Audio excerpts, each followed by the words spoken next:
Wake up with the sun in a steaming cup. Tune into the show where the vibes heat up. The Morning Mac got the flavor, got the glow. Start it right, let your energy flow. High takes rising like the morning brew. Fresh ideas and a laugh or two. From the first headline to your daily dose. This is the show where your spirit goes. Oh, it's the Morning Mac, where the time don't lag. Get your inspiration packed in a casual swag. Sip it slow, feel the rhythm hit your toes. Welcome to the place where the good vibes grow.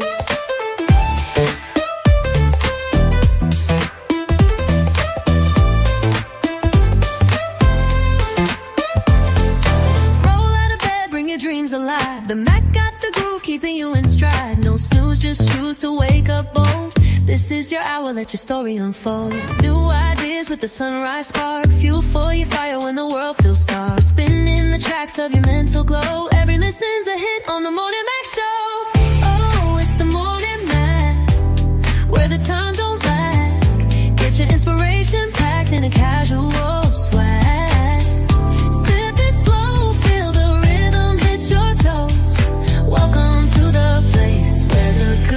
Vibes grow.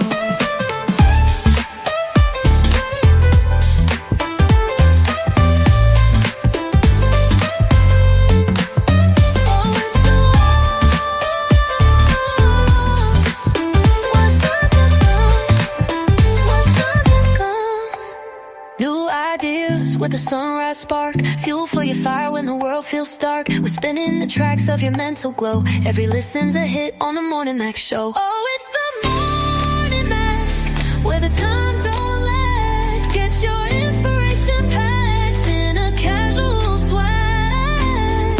Sip it slow, feel the rhythm hit your toes.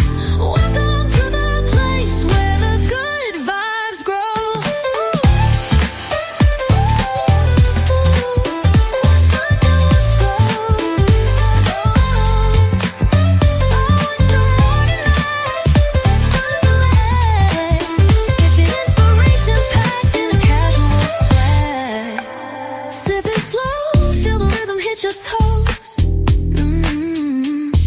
Welcome to the place where the good vibes grow. Roll out of bed, bring your dreams alive. The Mac got the groove, keeping you in stride. No snooze, just choose to wake up bold. This is your hour, let your story unfold.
Hello, family.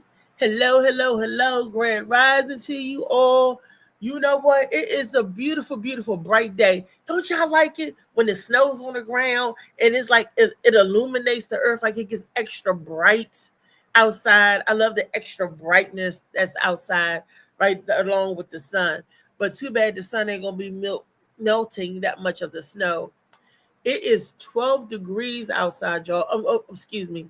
It is 23 degrees, but it feels like 12 degrees with the wind factor.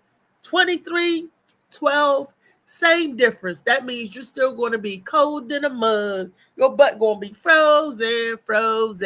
Look, before you get on out there in that snow, and y'all do all of that shoveling and trying to break that ice that you can actually ice skate across, go on and get your Molly Moss Sea Moss. Boom. Go on and get this. This will help boost your immune system. And with the cold, and we need this, and got the lemon and all that good stuff in it. The sea moss right here. Then you go ahead and get your book, Shades of Blue. This is the perfect weather, y'all, to snuggle up with a good book. Listen to some like jazz music, snuggle up with a good book, a nice glass of Molly Moss Sea Moss. Y'all see that? This is delicious. Why I say this is a good combination, because I always show you guys the lemonade, because that is the top seller. Everybody loved the lemonade. And when we went to the show on January 10th, Molly had like a whole bunch of lemonades, and they sold like that. When I got up there and told those folks that this ain't like regular sea moss, because everybody was like, sea moss. Exactly. Sea moss don't taste too good, the regular one, right? But I told him, I said, this boy did something different. I said, I dare y'all try it. Man, somebody must have cracked open the thing. Psh, next thing we know, it was like sea moss. What kind you got? Molly was like, I ain't got no more. And they was like, man, can I get some more? So definitely Molly Moss Sea Moss, Shades of Blue. And if you want to take the sea moss hot, like y'all want to put it in your tea, y'all want to put it in your cocoa, I can't do that too much. Oh my damn man, I forgot. Okay. I look, you know that you forget something is hurting or aching, and you do something that you normally do. Yeah, bring that all right back all around to fruition. But anyway, gelatinous form. You take it, you put it in the coffee, or you put in your tea, your hot chocolate, but make sure it's really, really hot before you add any creamer or any substance to cool it down. And the sea moss will dissolve in the hot beverage, and you can't even taste that it's there. You know, that's because some people don't like dealing with the gelatinous, because that is kind of it's kind of a what I'm gonna say, it's kind of strong, especially if you do that purple stuff. But it's good for you. It would definitely help you guys. It helped lower. Look, I ain't a physician, so don't go by what I say, but I'm just telling you what happens to me and my body. It helps bring down my sugar. It helps regulate that. It helps cognitive skills, help you remember stuff, all that good stuff. Yes, baby, yes. And before I go on and start with the show, cognitive skills, remembering stuff, let me just say I got a couple of things, a little cafeteria rules that I am implementing, that we are implementing here at the Morning Mac Show. Y'all all know I don't do this show by myself. We have a whole team of people, and thankful that we have guests in our panel and everything come on the show, and we talk about whatever we want to talk about. But I'm never alone, right? So with that being said, I have to set some rules up so everybody can be heard and everybody can get they shot or a chance to shine. The first thing on the Morning Mac Show, come with your A game, baby. Come excited. Come happy to be here, happy to be in life. You know, come give me that energy. Give me that love that I give you all. Give it back to them. You know, come with the excitement, because we're going to have a good show no matter what, because we make the show, right? That's number one. Second, because there's so many of us, I have to do more like a moderator, so we don't talk over each other, like give each other time to speak and get their thought out. And I just want to say this to the public, people out there listening in the panel, and everybody that go back and listen and watch. These are people opinions, and we respect each other's opinions. You don't have to agree with nobody's opinion or what nobody's saying, but still, you know, show them respect and everything just the same. And this is, everybody's different, like a thumbprint. Ain't nobody, but everybody's not going to agree. Everybody's not going to think alike. Everybody's not going to whatever. But there's no need to call anyone out on their opinion, because that's how they see it. You know, let me borrow your eyes so I can see how you see life, and then I let you borrow my eyes so you can see how I see life. That's it. But everybody's opinion is individual, and we're going to respect that. Yes, we are. And also, we're going to take turns talking so everybody can get their point and stuff out. We don't like to, you know, when everybody's talking together, everybody's talking together, I can't hear. And when I was watching the show, part of the show, and I look back when everybody's talking together, the people in the audience can't hear either. It sounds like a bunch of people talking. You ever been in a restaurant and it sounds like a bunch of background noise when everybody's talking? So we want our people, our guests, everybody on the panel to come out crystal clear and beautiful. And another thing that we want to point out, let me see. Did I miss anything on the read, y'all? My super producers, Molly Mall and Trey Money, they'll come in and if I forgot anything, they'll come in and they'll touch everything up. Oh yes, this also. If you got a flyer, y'all know what to do. We're advertising your flyer for 5 business days. That's $1 a day. And if you want to do it for the whole month, some months got more than 20 days. It's $20 for the whole month. Set it, forget it. Don't have to worry about it. But if you just want to put it up there, advertise it a week, it's just $1 a day, and that goes to the cost of putting on the production. There is cost in this. Y'all don't think we just get on here and it's free. We got to pay StreamYard. We got to pay a producer. We got to pay the internet bill. We got to pay everything that goes with that. And we're trying to save up to get better equipment and more equipment, because we're going to start taking the Morning Mac show on the road, y'all. We're going to start coming from live at other places. Boop, boop, boop. Got that already going and in play. It's like I said, 2026 is going to be the year of healing, revealing, and doing. We're going to be like the Nike sign. We just going to do it. I can show you better than I can tell you. That's why I didn't do a whole bunch of jaw jacking, because I don't want people to say, oh, they just talk. I was quiet and I was moving in the shadows. I think Trey called that shadow work or whatever. So productions are coming soon. We're going to be coming your way. We're going to start getting the thing on the road. We're going to start traveling and all that stuff. So, and that costs money, everybody. So in order for us to do that, when y'all got a show, y'all want to advertise, I have no problem with advertising, boosting a show and everything. But now it comes with a nominal fee. And anybody that want to contribute and donate to the Morning Mac show, please feel free to do so. Yes, please feel free. We try to get this train moving. We getting it moving. Started off great, and we want to continue bringing it on, raking it on. So y'all going to see more of that. Flyers, like I said, 5 business days, $5. 1, 2, 3, 4, 5. That's $1 a day. $1 can't buy you much, but it can buy you an advertisement spot. We could showcase your flyer and everything. Beautiful. And you ain't even got to be here for us to do. Boo, boo, boo, boo. Another thing, let me see. Did I forget anything? If I forgot anything, please excuse me. But I'm sure that my super producers will remind me if I didn't touch on something. They'll remind us as we touch on something. So with all of that being said, let's say good morning to the people who we got online. Let's say good morning to my panel and to my my folks. Let's say good morning. Molly Mo, Trey Money, come on in here. Felicia, I see you in the back. All y'all come on in here. Come on in. And come on in here, y'all. I feel like the price is right. Come on down. Hey. I know. Look, the money. Wake up. Y'all know them. Hey. Song. Y'all know the song. Oh man, Grand Rising to you, Felicia. What up? Thank you. How are you this morning? What's up? I'm cold. Hey, Trey Money. What's up? Hey, Auntie Felicia. Hey, good morning, y'all. You got to sing your own song today, baby.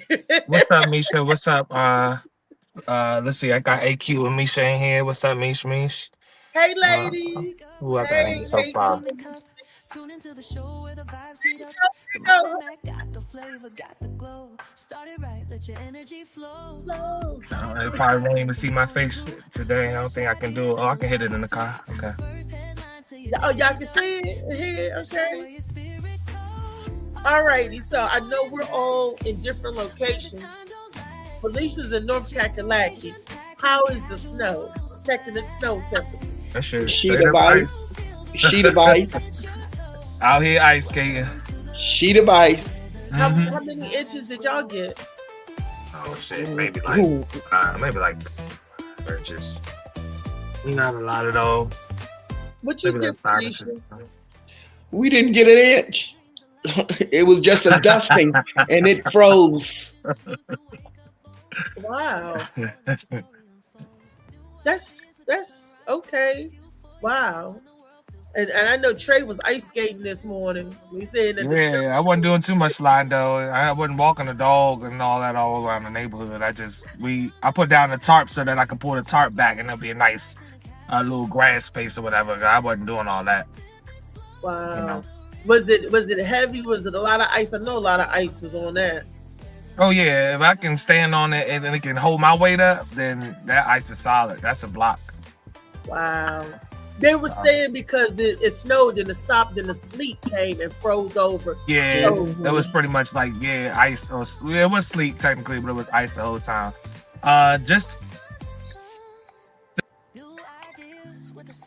What you say? Trey, I can't hear.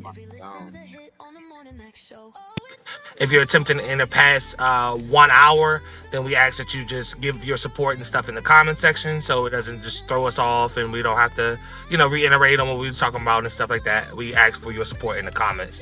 And then if you have some type of social media, Facebook, any type of platform that you can add to maximize our exposure, we ask that you add that as well when you come in. Okay. But other than that, you read it and said it like you needed to. Okay. Good. Okay. Snow doesn't even feel like it really on my street, but that shit didn't help. Oh yeah, anybody that gotta get out to work, that has to get up and go out to work, please be careful. I hope y'all start saving up some PTO this year so y'all can have you can stay at home situations like that. But yeah.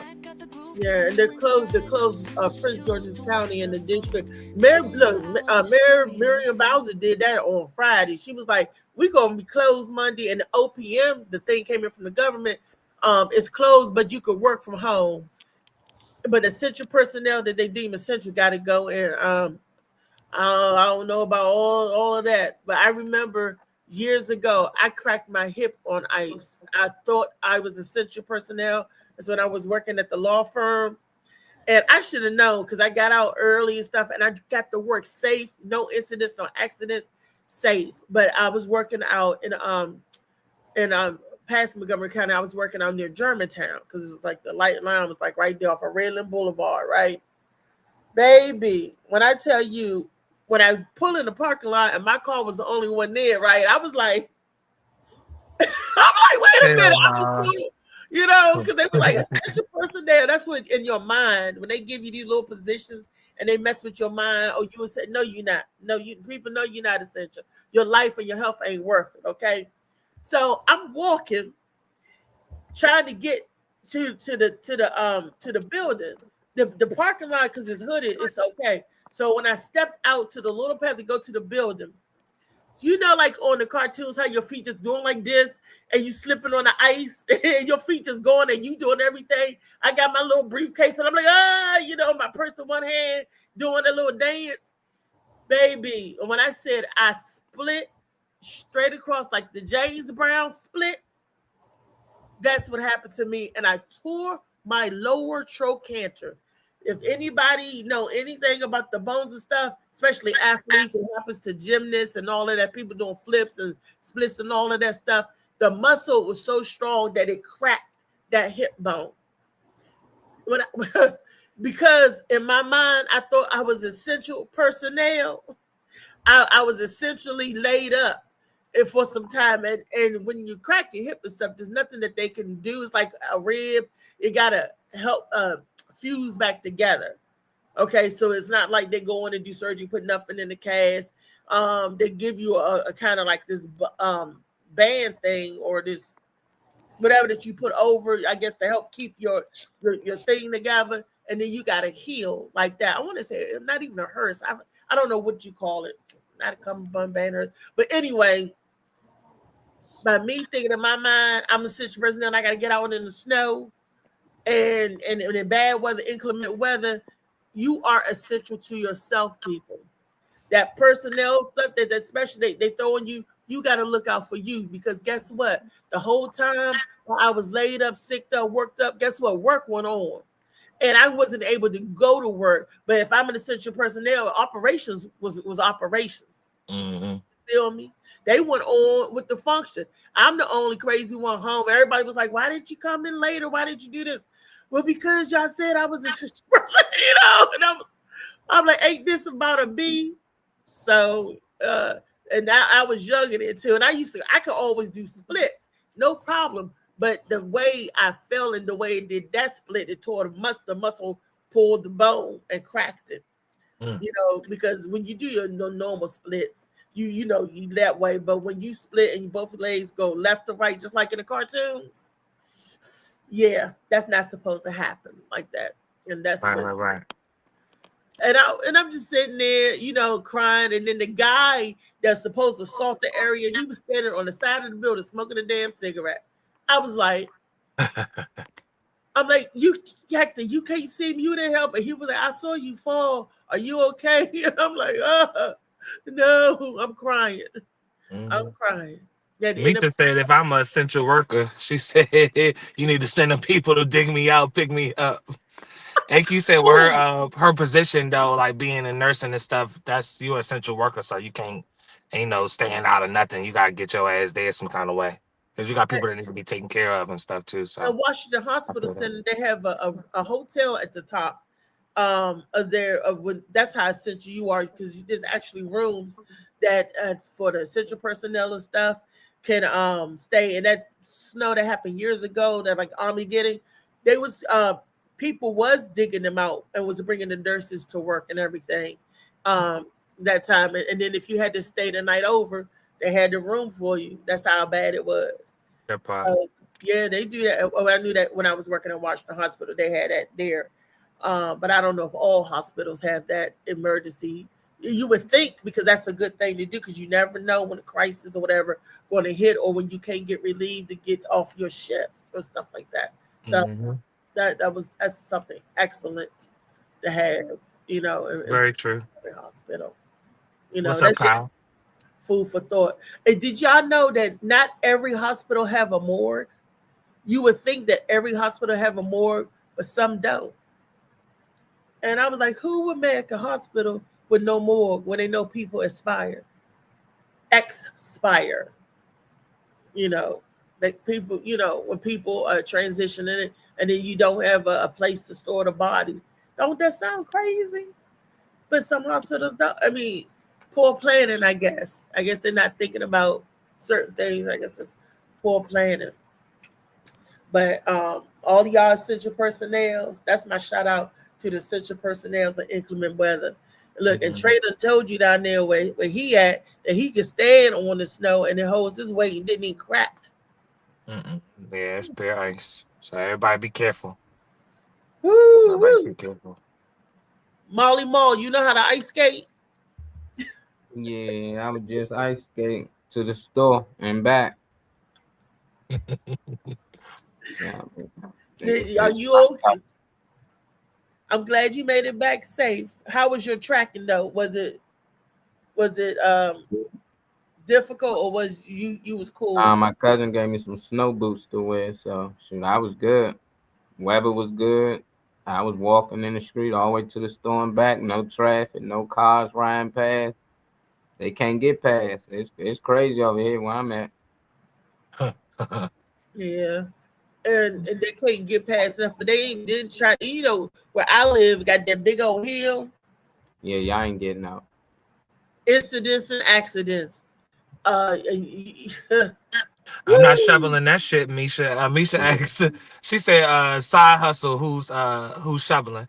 Yeah, when Yeah, it snow, I don't see too many years where it's just pure my ice like son go this. yesterday, People is man. chipping up ice. I'm not getting out there with no scraper or no Yeah, or it no couldn't get, nothing. Do that. I couldn't get the shovel through the snow at all. It wouldn't even penetrate the snow. That's Yeah, how hard the ice is. But I might need a metal shovel though. I don't have a metal one. We got the yeah, snow. that part. I'm hoping the neighbor don't break our shit. He just asked about 10 minutes ago. Hey, can we use your shovel? Yeah, this the one with the metal tip on it. But you up there trying to break off ice pieces and shit. Don't fuck up our shovel, and you ain't got one. Yeah. And Look at Misha that's So on blue. You was out there, Misha. Did you pay somebody to I can do play a your side front over here. porch or something? That used Play to be the skies. move for the You lucky, kids. Kyle. That's what's up. With Wait, the was clear she sky. able to chip out? Did she say she was able to chip out, Misha What B? Cal at, man? Cali Cal. And it shocked me that it's all the way to Texas. So all the hot places that's normally hot and stuff, it's all that cold, frigid weather. That was a huge mass to come through like that to get the whole, East Coast like that. Yeah. I'm like, wow. That it went a long way. Places they got snow in South Carolina. I Oh, mean, he well, in snow, ice, whatever you call it. But the ice is dangerous than the snow. And the snow, I like it when you can make a snow. You couldn't even Yeah. make a snowball with this snow. And I was like, that's weird because they were saying how it wouldn't stick together. But then when the sleet came, it turned everything to ice. And then it's frigid out there now, and they're talking about we're going to be cold like this all week. So my question is, the sun's not even hot enough to melt the ice. So that means all week we're not going to be able to shovel or dig out because it's just ice. It's not going nowhere. It's not melting. It's not, you know, I'm not. I've been getting. outside. It ain't cold. It feel good out there. Feel better than yesterday by a long amount. I feel better than it felt in a while. They It's just said because snow the on the wind. ground. It just snow. It ain't windy or nothing. Okay. It feel good right now. So I Yeah, don't it's know. not bad outside. You don't need nothing crazy on right now, but it is snow out there. But it's not melting the snow, so it's cold enough not to melt the snow. I don't Yeah. look at some places it's below, like Oklahoma, it's like 4 below down there, so it ain't windy nothing. But I don't want to. I need Just some stay in warm. house, Reese. You ain't got no trash in when it ain't snow on the ground, so we don't need you out there. Sliding. Look, me and my Kicking and rollator like shit. this. Could y'all see me on the rollator just sliding down? Oh man, ain't no brakes on it. Oh no, you can squeeze it. Yes, you can. Yes, you Yeah, can. but then I be done drug on down the street? Because even if you did squeeze it, it'll still slide on there. Yeah, man, in Washington, No. rain out there. Look, I put my little commercial out there. I was like, who trying to get snowed in with a big girl before the snow hit? I was like, I got my snacks and my libation and everything and plenty of food. Come on through. I don't even know if anybody responded back, but look, I threw it out there. But it was okay because I was for my head, I had to get together. It's like when it's inclement weather, it affects my head first. They So train the car looking like a music video. Shit, I don't feel like sitting outside. Shit, I I said, know that's right. ain't nobody using this car, so I'm gonna light this bitch up. That's what I'm gonna do. Up in smoke. Yeah. In the car. Miss Felicia, are you going out? Essential personnel? Did you go out? Did y'all close down? I was off today, so it didn't matter to me. Oh, okay. Okay. So the schools and everything, did they close? Do you know? Of course, child, please. It is just a little sheet of ice. Private Yeah, all chat. you got, school will be closed all week. Even if the snow melts, it's going to be closed all week. Why is that? because that's what North Carolina do. They're And they scary. still, You said they scary. Well, they Yeah, can't they drive. They drive. need to be scared of that driving. They got we got the beltway. They got a thing called a belt line. And I tell you not, them people on that belt line is like, and I'm like, people, the speed limit is different when they on their belt line than it is up here on us. I would be scared I too. know They who can't ain't drive in shutting the down. rain. Ohio, when I went to Akron, they don't shut down nothing. Everything's still on time. School ain't canceled. They got 10 times more than what we get. Like the snow be piled 20 foot high onto the sidewalk, but the streets just clear. Like they handle snow way different. Like it don't bother them. Like they be like, we getting 14 inches. Nobody rushing to the grocery stores or nothing. That's just normal, and everything is on time. I thought when I got up the next day, school to be canceled, we might get a couple days off. No, you better be here on time. The only law they got is if you're a college student, you can't drive to school. You got to catch the bus. They don't allow you to drive. You can. They catch you. They ain't gonna lock you up. They just make you get out and hand them your keys until you finish with school that day, and you can come back and get them. But other than that, Ohio, there's places out here that handle the snow well because they used to getting it every year. Yeah, yeah. Look, um, it's different nowadays. It's definitely different nowadays. Well, I see we have a video up. We got a video up, Molly Mo. Yeah. Let's And hit this it. our girl Jaguar. I think that's Jaguar, right? Let's see what she talking about real quick. What do you feel happened to Black Hollywood to where it used to be an event to put out a black movie? Tyler Perry happened to Black Hollywood, and he did it by using stupid, ignorant, so-called Christian to fund all of his very homosexual behavior. He ain't Richard Smallwood. He's a whole cross-dressing weirdo. Let's just be honest. It was Black American churches that made Tyler Perry rich. They went to all his plays. Like Tyler Perry plays started in the churches. And he took all of that money and hustled that money and hustled that money and hustled that money into the television shows. Godly. You know, can I go first? Yeah. Why not? They always say, don't hate the hustler, hate the game. I cannot be mad and say, oh, Tyler Perry is what happened to a black cinema, a black whatever. He was just smart enough to get in where he fit in and capitalize on the people who was going to throw his money in his back. And if that happened to be the church, I can't get mad at him. Oh, I wanted to say one more thing. Rest in peace, Richard Smallwood. He passed recently, a few days ago. He passed last year. Richard Smallwood from the Smallwood Singers. He was like a Kurt Franklin. We were like that type. But I can't get mad at Tyler Perry.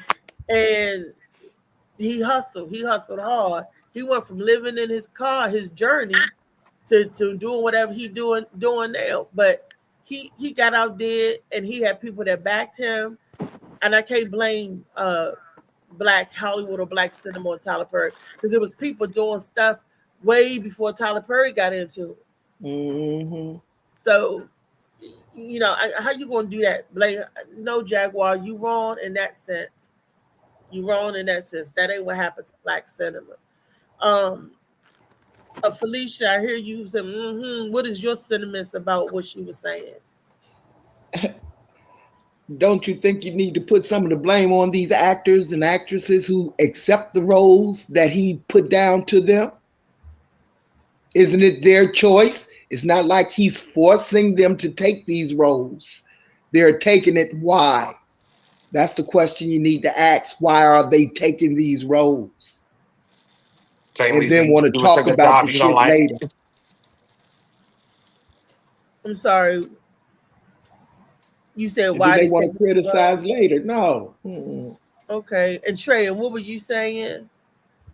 Oh, I was saying, I mean, if you're in the entertainment industry, I don't think you should do anything that's compromising to yourself. But you playing a role and being, I mean, I don't know. But I know when I see all of these current shows, because he got a whole bunch of shit on Hulu, whole bunch of shit on Netflix. I just know Hmm. it doesn't help with the stereotypes. Every situation is some black dark skinned man beating the shit out of his wife, and then some light skinned man come in and save the day, or it's all everybody sound like they chucking and jiving all the time. Whatever you watch is whatever you subscribe to, and that's on you. But at the same time, I don't know. I feel like there's agendas behind things. I think it started off quote unquote entertainment and really because he started to gain more power and gain more influence and all of that. He's one of the gatekeepers. When it comes to entertainment, movies, stuff like that, he's taking over when it comes to that. Um, you want to talk about Reese mentioned a Barry Gordy and other people? Yeah, he started to be one of them people for entertainment, but I mean, that's like to me, that's the sentiment of why take the role if you're not.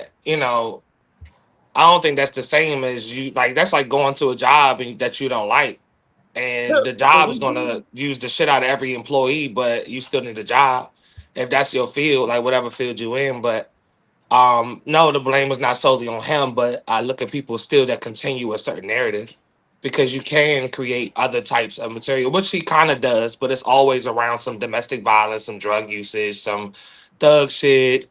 Like, so I don't really care for his narrative, but I just wanted to see what people thought about influence on that type of material.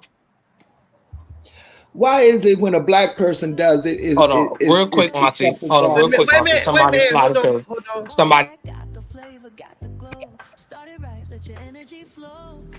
High takes, Hey, rise hey, with the welcome to the morning show, glow. y'all. Fresh ideas and a laugh or two. From the first headline to What's the up? daily What's up? dose. This is the show where your Good spirit morning. grows. Oh, Welcome. Hey, welcome Ronnie. back. Morning. Hey, Where the time don't Yes, man. get your But inspiration. hasn't they been taking advantage of black actors and actresses since the beginning?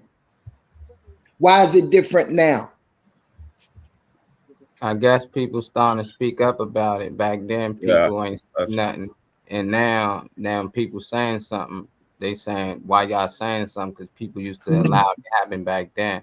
I want to live back then. The people that's complaining about it now want to live back then, but we complaining about the people that we got to look up to and the picture that they portray on the screen. We don't like it, so we gonna say something about it now. And the people who came before us, y'all chose not to say nothing, then that's right. probably why y'all feel that way. But I understand both sides. One person trying to be an actor and he got a role. You just playing a role. You gotta play domestic father or something. You're gonna play that role. But for the writer and the producer, it's like this all you write. This all you portray. And he don't use the exact same actors. Some of them repeat itself, but he just find actors to repeat the same story and it portray us in a bad light, as black people. So it's like I understand Right. when white people was the producer and the writer and they was getting black people to do this, but when we got a black producer and a black writer, it's like why you won't read us in a better light. Now it's a problem because we ain't had people in your position, Tyler, that had his own studio and had his own network and TV shows. So now that we do, when Bill tried to get this, they knew Bill Cosby was going to bring this out. He was going to bring a better look for us. So now they give it to Tyler. He can have his. Oprah can have her network because everything they put out there in the black media is negative towards black people. So I'm happy that the youth and us and everybody starting to open their eyes to it that we not for this no more. We need to start making our own media and short films and stuff to push out to show us in a better light. We know that people go through Right. struggle. Right. We know that people out here that's going through domestic violence, but why it always got to be our people, Tyler? Write up some white people going through these things, because they go through it just as well. Spanish people go through it just as well. Mhm. But every movie he talk about, it make us look bad, and it's just like, come on, Tyler, you can do Right. better. You good at what you do. But I think them the only movies they would let him portray to make money. So it just seemed like everybody tied up in this loop. But at the end of the day, they getting rich and we getting poisoned. We Yep. just got to remember that these just movies. and we ain't got to look at ourselves this way. That's my take on it. If y'all want me to play the video again, I would. For some people who just came in. Yes, if you could play the video so David and Ron could get the full understanding of what we're talking about. That because this is a good video, and because we're in this field, me, David, and Ronnie, we in the entertainment, so it really impacts us. We're going to listen to the video, then I'm gonna come back and ask David and Ron what they think about what this young lady is saying. So, what do you feel happened to Black Hollywood to where it used to be an event to put out a black movie? Tyler Perry happened to Black Hollywood, and he did it by using stupid, ignorant, so-called Christian to fund all of his very homosexual behavior. He ain't Richard Smallwood. He's a whole cross-dressing weirdo. Let's just be honest. It was Black American churches that made Tyler Perry rich. They went to all his plays. Like, Tyler Perry plays started in the churches. And he took all of that money and hustled that money and hustled that money and hustled that money into the television shows. So, okay. I'm confused. Let me ask one question. Wait a minute, Auntie. Okay, go ahead. Because you had to say, let David and Ronnie say it. Hold your thought or write it down because we're going to come We'll spin back to you. Back to you. I'm going to spin back to you. I want to hear what they're going to say first. We're going to go start with Ronnie. Ronnie. Hey, out there. Hey, grand rising to you. Grand rising to you also and everybody online. That's very interesting. That's a very interesting clip, and it kind of touches home with me because I started boycotting Tyler Perry a few years ago personally. I know nobody noticed it. I'm sure it didn't affect his bank account any, but I personally started boycotting him because I just saw his one-way genre throughout his movies. Now, I'm kind of old, so I go back to the time when there were black exploitation films.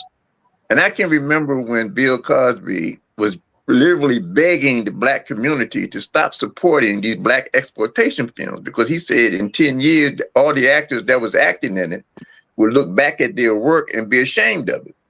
So what he did was him and Harry Belafonte put together a movie called Uptown Saturday Night.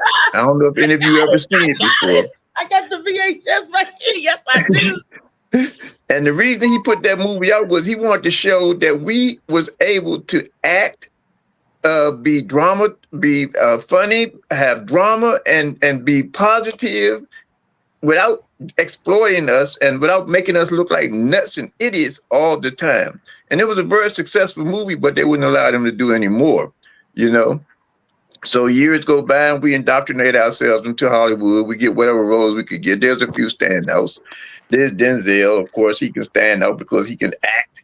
There's Sidney Poitier, of course, he stood out because he could act, you know, but there are very few roles that people could get without being, I heard somebody say earlier, without being a pimp or a thug or a prostitute or whatever, you know. Or crackhead. Crackhead. I think maybe when they did Harlem Nights with Richard Pryor and them, they assembled this cast together. Still centered around some negative stuff, but it just showed a more dramatizing, a more ability to act also, you know. So to answer your original question, I know I went around the bend with that. Yeah, Tyler Perry kind of irritates me because Tyler Perry has an opening avenue to do a lot more than what he do. Me personally, I'm sick of Madea and her, you know, her never endless situations in life. I'll put it that way. I'm sick of the black man is just no good in all his other movies. You know, he's always double dealing or cheating on his wife or something crazy like that. Just look into our history and find some real life stuff, man, that you can come up with to entertain us, to educate our kids and educate our grandkids so that they'll know that we are people that have other values in life besides what you keep showing us on the screen. Because I know me personally, I was highly influenced by what I saw on the screen when I was a younger age, and I think younger kids today are also. So that's my take on it. Okay. I feel that. That's a strong take. Okay, David Green. And then Yeah. after you, David, we're going to go back to Felicia, what she was saying about that. Go ahead, David. Okay, so Tyler Perry. Well, before I forget my thought, when Molly was talking, I think the question was, what's the difference between then and now? The difference to me is proof. You know what I mean? It was very taboo and all for somebody to say, "Oh yeah, I tried to get, I could have got that role, but they wanted me to do this or that. This is this." Now you got the videos and you have the proof and everything and all. You know what I mean? You got the evidence. You got the you know what I mean, where everybody is joining together saying, you know what I mean, the got everybody sitting there. They could have did this movie or whatever like that. No, if they would have, you know what I mean, done this and that. And back to Tyler Perry, what Jaguar White was saying about the church. To tell the truth, a lot of people don't. Let's just say the church isn't what is all cracked up to be. I mean, there's and for them, I used to go. Back in the day, I was first introduced to Tyler Perry by my ex-wife, and I used to go to Baltimore and different places like that, to watch his plays, and the plays was in church and everything like that. No, that's what the church is what started them up, and what everybody was talking about. You know what I mean, like. All his movies and everything all is pretty much the same. Like, I don't know what he got against dark skinned guys, but that boy swears up and down dark skinned people are evil. You know what I mean? Evil, more evil than slave owners. You know what I mean? So I don't know. I don't know. I know. I'm tired of watching another Medea movie or something. Like I've already seen Medea go to jail, the reunion, Homecoming. Medea graduated. Medea.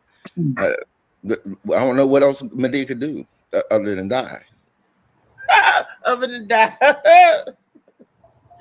Okay. Okay? I'm asking you, David, because I know sometimes you are you done with your thought? Yeah, I'm done with my thought. Because I'm gonna go back and I want to hear what Felicia was getting ready to say. I just wanted everybody to have a turn to go around, you know. Yes, maybe Felicia thought. I'm just confused about people's reaction because he started off poor, right? He built his way up by writing these plays, made himself rich. You know, people start going to see him.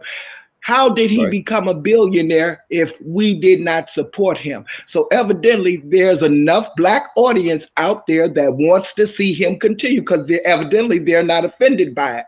But there are these liberal people of color that are offended by it. When personally, if you won't offended by the Little Rascals, then nothing should offend you. Right. And it won't no Black person behind that. But that so was like to me, it is all entertainment. It is nothing for nobody to take serious, and that is what people are doing. I don't care what. We're right here. I don't care what type of business you go into in this world. Okay, there's going to be good and bad in every aspect of your life. And it is up to each individual to choose how far they will go. So complaining about this ain't going to do you no good. Okay, marching about this ain't going to do you no good. Trying to so-called wake people up, and only individuals wake up as they go along. What they see, feel is right or wrong. And if a person like watching Tyler Perry's movie, so be it. Because frankly, I get a kick out of them. I don't care. It's for entertainment. I don't take none of that serious. It has nothing to do with my life.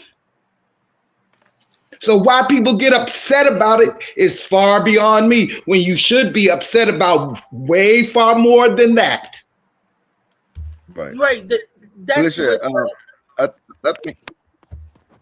I think when you was talking about, his earlier career and black people building up and everything, I think they was more building up not the material, but just that storyline that, okay, we have a black guy that's trying to do something, hiring blacks, trying to do something for the community. Mm-hmm. I think it was more of rooting for him than just the material. Now after okay, so it's like this. Okay, so after he made it and everything and all, instead of doing what we thought he was going to do, and we found out like, oh shoot, he no different than the white man. Then that's when the negativity and everything came about. Yeah, I agree. Dave. right. Go ahead, Marley, what you were saying. No, I agree with Dave was saying that a lot of people that start off is no different than y'all politicians that y'all vote for. Y'all believe that they're gonna do good. They start off saying like they're gonna do good, then once they get in office and position, shit change, and then people talking different about them, and it'd be crazy to hear somebody say, "Well, when you first voted for him, you thought this and this, so why am I?" Yeah, because I thought he was going to make change like he said he was going to do. I thought he was going to actually help the homeless like he said he was going to do. And it's just like for a person to be homeless, that's a fake story to me. They always got a weird story of how they came up, and now everybody wants to support him. But I'm like, even if he is homeless and that's your story, then it should be you feeding the homeless. It should be you helping the homeless. You got all this money and we still got a homeless problem in the area that you got your studio. So it's like, I don't mind it. It's like once you get a certain status, you should do more for people. It's cool you getting in these roles that make us look crazy, but what you doing outside of that? And then when people assume that just because you dislike what one person doing, that you don't dislike what other people doing.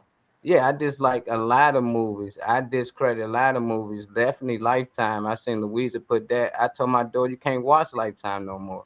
It's negative, and it's the same shit over and over, just different white people.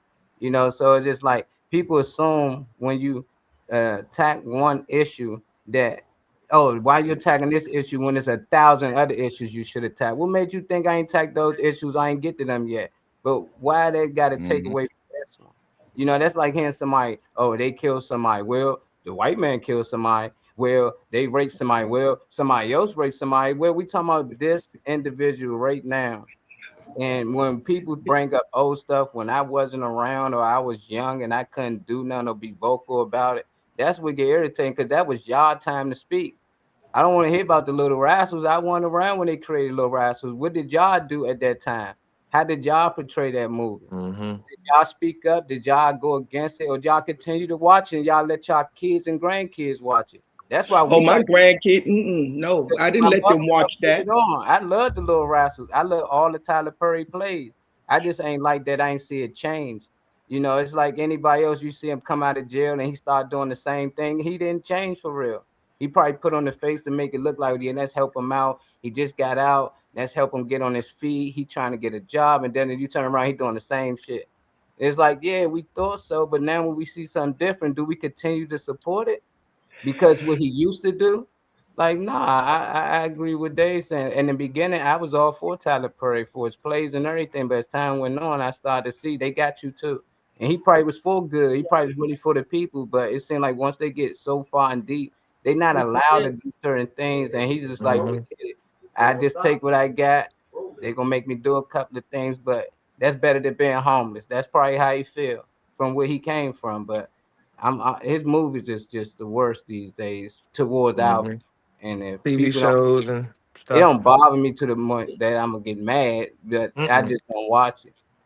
That's why they need new writers, got new thinking, new ideas, and new stuff like Shades of Blue. Shades of some, like I'm saying, this book, but this evolves, and the characters don't stay the same.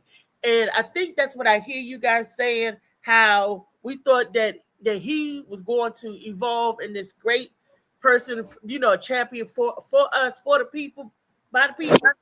But he got sucked into the website, which is Hollywood, and did like they did. And let me say this about the Little Rascals.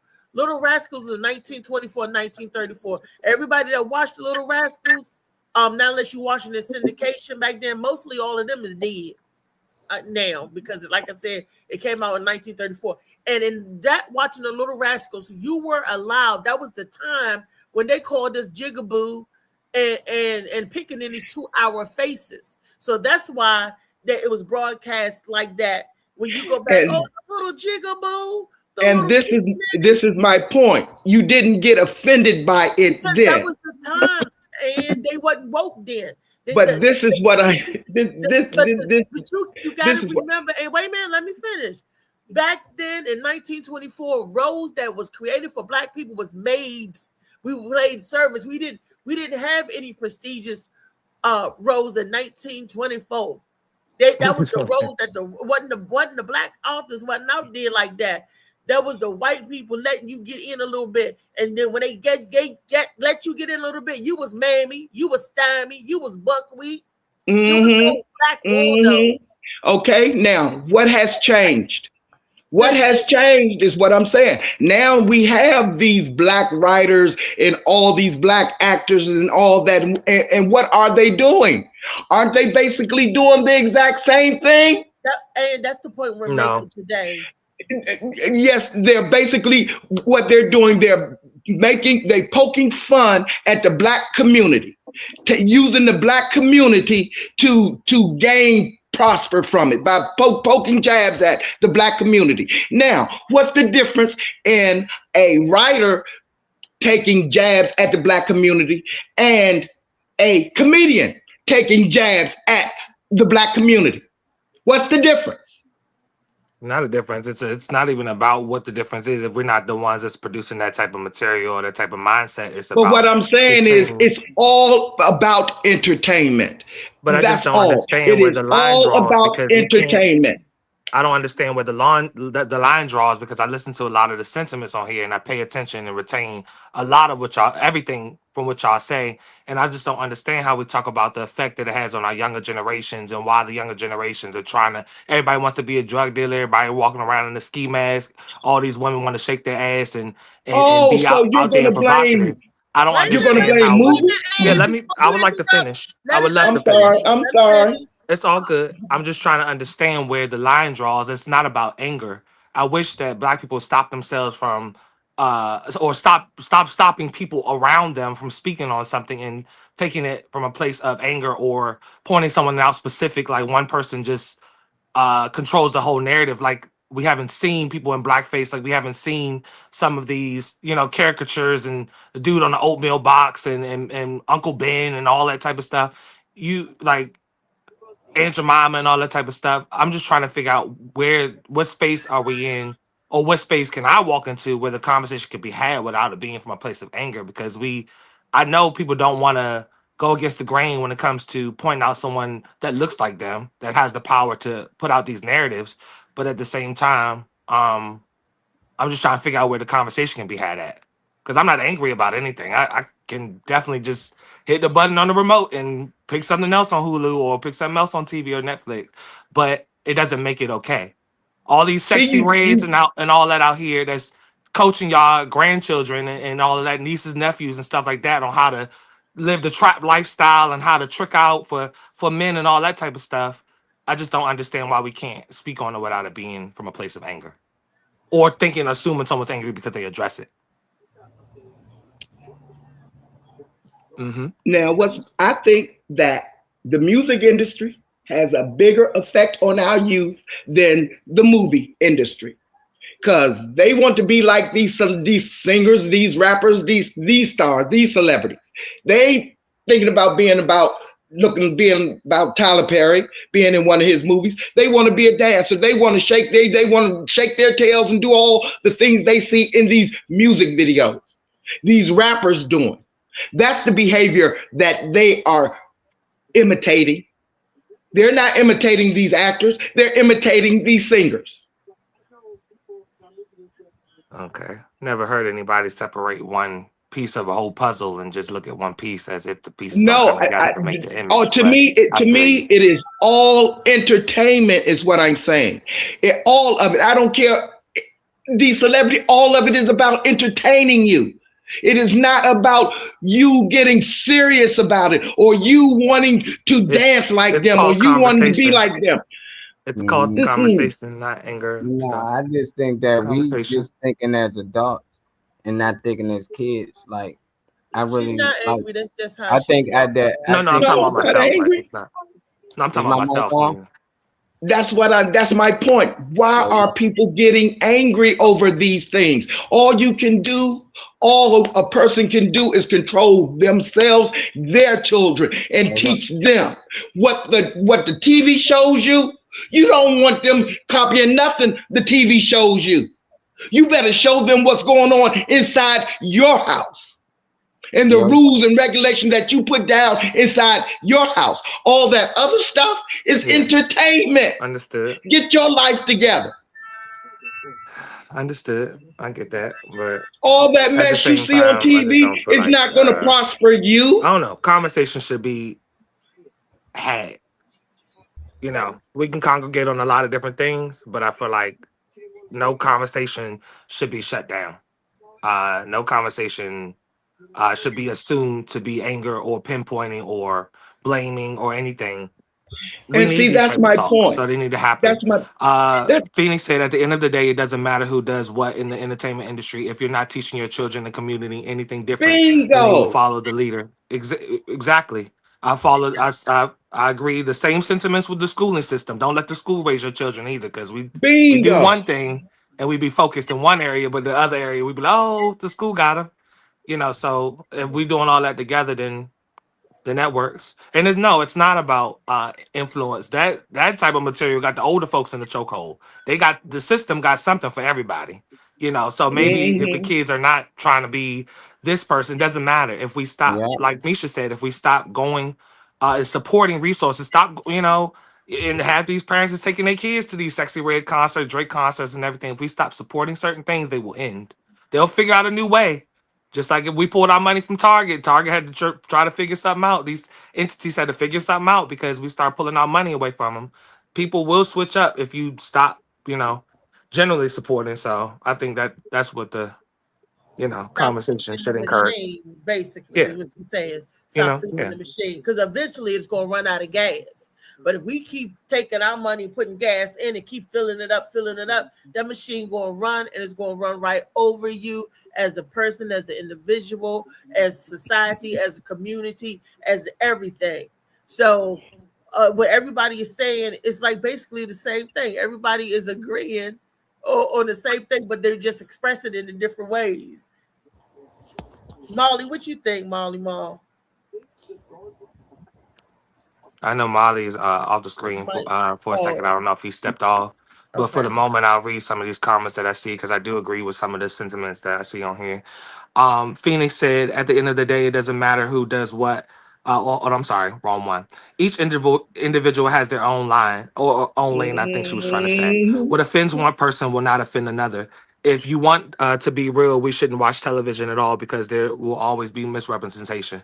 Yeah, I'll watch Mhm. certain movies, maybe certain new shows, but they don't have that type of content in there. I don't want to see that. I'm not waking up in the Bugatti like some of them rappers be talking about. I'm not, that's not my lifestyle. So I never wanted to pretend like I'm got thousands of dollars on me when I know I ain't got but 20. But Miss Misha said folks get tired of the same storyline. Like some don't want to see slave movies anymore. Yeah, it's like this is a certain narrative people are trying to get Right. away from. I mean, it don't have to do nothing with Tyler Perry. It has something to do with what's being presented to us, period. I just don't want us to pretend as if what we see on TV doesn't, like, let's remember all the conversations we had on here and let's not pretend like media influence doesn't have something to do or doesn't have some type of impact on everyone. If it's the celebrities Yeah. you seeing, you seeing too many Farrah Fawcett's and Vanessa Williams and stuff on there, you ain't not seeing enough Nia Longs or Lauren Hills or whatever type of representation. That affects everyone. So it's not, if it don't affect your life and you saying forget it because it doesn't bother me, then that's, I think, personally doing a disservice to people. You know, you can control your narrative, but Yeah. My mic back on. yes, it is. Yes, we can hear you. I couldn't hear what you at up, first. Ron? You got something to add to that? It's like I seen you touching your You see, chin. you like you got your think piece on, Uh-huh. but I ain't seen him open his mouth, so I ain't know. You talking to me? Yeah. Probably got delayed. Oh, I'm sorry. Yeah. No, I'm just listening to everybody and enjoying the conversation. But you know, it's kind of funny that, you know, one of the things that irritate me today, we're talking about influence and what people see and the only decisions that they have to make. Sometimes I be saying to myself, man, I wish I could open up a professional athlete dating service, because one of the things that really gets my grit is every time I see a young professional athlete now today, his partner is always somebody else, man. You know, and I say, have we just stop looking at our own race of people all of a sudden? You know what I'm saying? Yep. Is there some level that some line that as soon as we cross that line, we no longer can see what got us there? You know what I mean? And oh man, I don't know, that's just something personal with me, you know. And as far as the influence that we see today, I wanted to say this to the person that said something about the Little Rascals and all that kind of stuff, and you know what people said and what people think and all that. I want to make sure that everybody understands this. When I went to see Superfly, the only thing I wanted was a long maxi coat, some stack heel shoes, and a pimped out Cadillac. That was the influence that movie had on me. You know, if I could do it at that age, I'm sure that what we're seeing today is doing it to them at their age. You know, what I would like to see today, or what I would like more of, is some positive stuff coming out. Do a movie sometimes where regular everyday guy with a wife and kids, and all of a sudden he developed one of today's life's problems. You know, he becomes an alcoholic, and he goes through years of alcoholism and torturing his family and not being a good father to his kids. And then somehow, some kind of way, he fights himself out of this. And then he turns into something positive. So by the end of the movie, it's a loving and caring family again. That leaves an impression in people's head that they know that they can get out of some of the things that they're in. These are just the type of things that I'm saying that we need to be seeing sometimes, man. I hate to see the end of the movie where the guy walks away after he blows up a building and he just shot 50 people, and, you know, he gets the girl, and the girl is always some hot, steaming model, and, you know, he got shot and beat up and tortured for an hour and a half, and he survives all of this and is on to the next adventure. You just get tired of that type of influence, man. I know I get tired of them. And as far as the rappers go, man, there are groups that out here that kids can emulate that ain't got nothing to do with that. I'm old now. The group with Bobby Brown and all them in it with the dancing and New Edition. Exactly. Don't tell me that it ain't 9,000 kids every day just twirling and sliding and trying their best to do a New Edition move, you know, because they've been in, and they're just a clean, wholesome group. You know, ain't nobody grabbing their crotch and telling you how to strip a girl naked and, you know, what they want the woman to do to them. I mean, they just a good entertainment group, and we have that, you know, so the influence is there. It's what direction you steer them in and what you want them to listen to. You get in my car and you turn that on, I'm gonna tell you, you don't own the car. You listen to what I listen to, or you say, don't touch my radio. Yeah, but don't touch my radio. You know, matter of fact, you don't even want to ride with me because I ain't even listening to music. Half the time I'm listening to a sports station or something. You know what I'm saying? But that's my preference, you know. But man, that's just how life is, man. I like all the arguments that I've heard on here today, and they all make sense to me. And I understand where everybody's coming from. Ronnie, discussions. I'm sorry. Bad choice of words on my part. I know what you meant. Thank you out there. I thank you out there. You're absolutely right. These are not arguments. They are discussions. And I value and respect the opinion of everybody that I've heard speak on here this morning. Same sentiment. Thank you. Yeah. Thank you. And we got to watch these youngins, man. They definitely influence, but I think a lot got to do with these adults being influenced. And they know they might not be influenced by, maybe not movies, these TV shows, maybe not that, but you definitely influenced by these commercials. The minute they pop on, get this burger or get that. You programmed to run and go get it. We seen adults in Popeyes acting the food in line and stuff like that. Chicken So I know sandwiches. that these programs and stuff actually program these adults as well. And if it's doing it to you, it's definitely doing it to your kids. And most of the people that these kids look up to, they doing better than you in life. You know, so even when you talk to your kids, sometimes they like, dog, LeBron got millions of dollars. You want me to not listen to him, you know, and not listen to this person, that, because they live in a lifestyle that only seem like coming a dream, and the only way to attain it if you got to do some of the things they do. So a lot of these kids want to be rappers, they want to be athletes. Ain't too many of them want to be doctors or politicians or lawyers and things like that. And them the things that move the world. Them the people who signing different deals and bills and stuff and making sure things are good. We just entertainers, you know, and that ain't enough. I think that we already did enough in that field. We need to start tapping into these other fields that's outside of sports, even into the sports agency. Rich Paul is cool, but it should be at least 20 of him right now. So these kids can get representation from people that look like them, you know, and have people that actually help them to finance their money so they don't go broke after 2 to 3 years. So it's a lot, but people got to know that they've been influenced before they actually say it. And it's hard to say it, but when you just sit back and watch, ask your kids what they want to be when they grow up. No matter what they say, somebody influenced they want to be that. No matter if it's a doctor, my daughter want to be a doctor because she watched Dr. McStuffin. So I like the Dr. McStuffin. You know, we gonna have birthday party with Dr. McStuffin and all that, but influence is big out here. And Tyler Perry, I think he just can switch it up. It ain't over. It's a lot of other things. He still got time to do something different. What's Let up, me Ron? say this real quick. I left this part out. Just 1 second. Let me say this real quick. I remember my daughter now is she's pretty old. She got her own child, her own home, her own life. But when my daughter was growing up, y'all, back in the 70s, I would not buy her nothing but black doll babies. I got her started very, very young in life to understand that there's nothing wrong with nurturing a black child.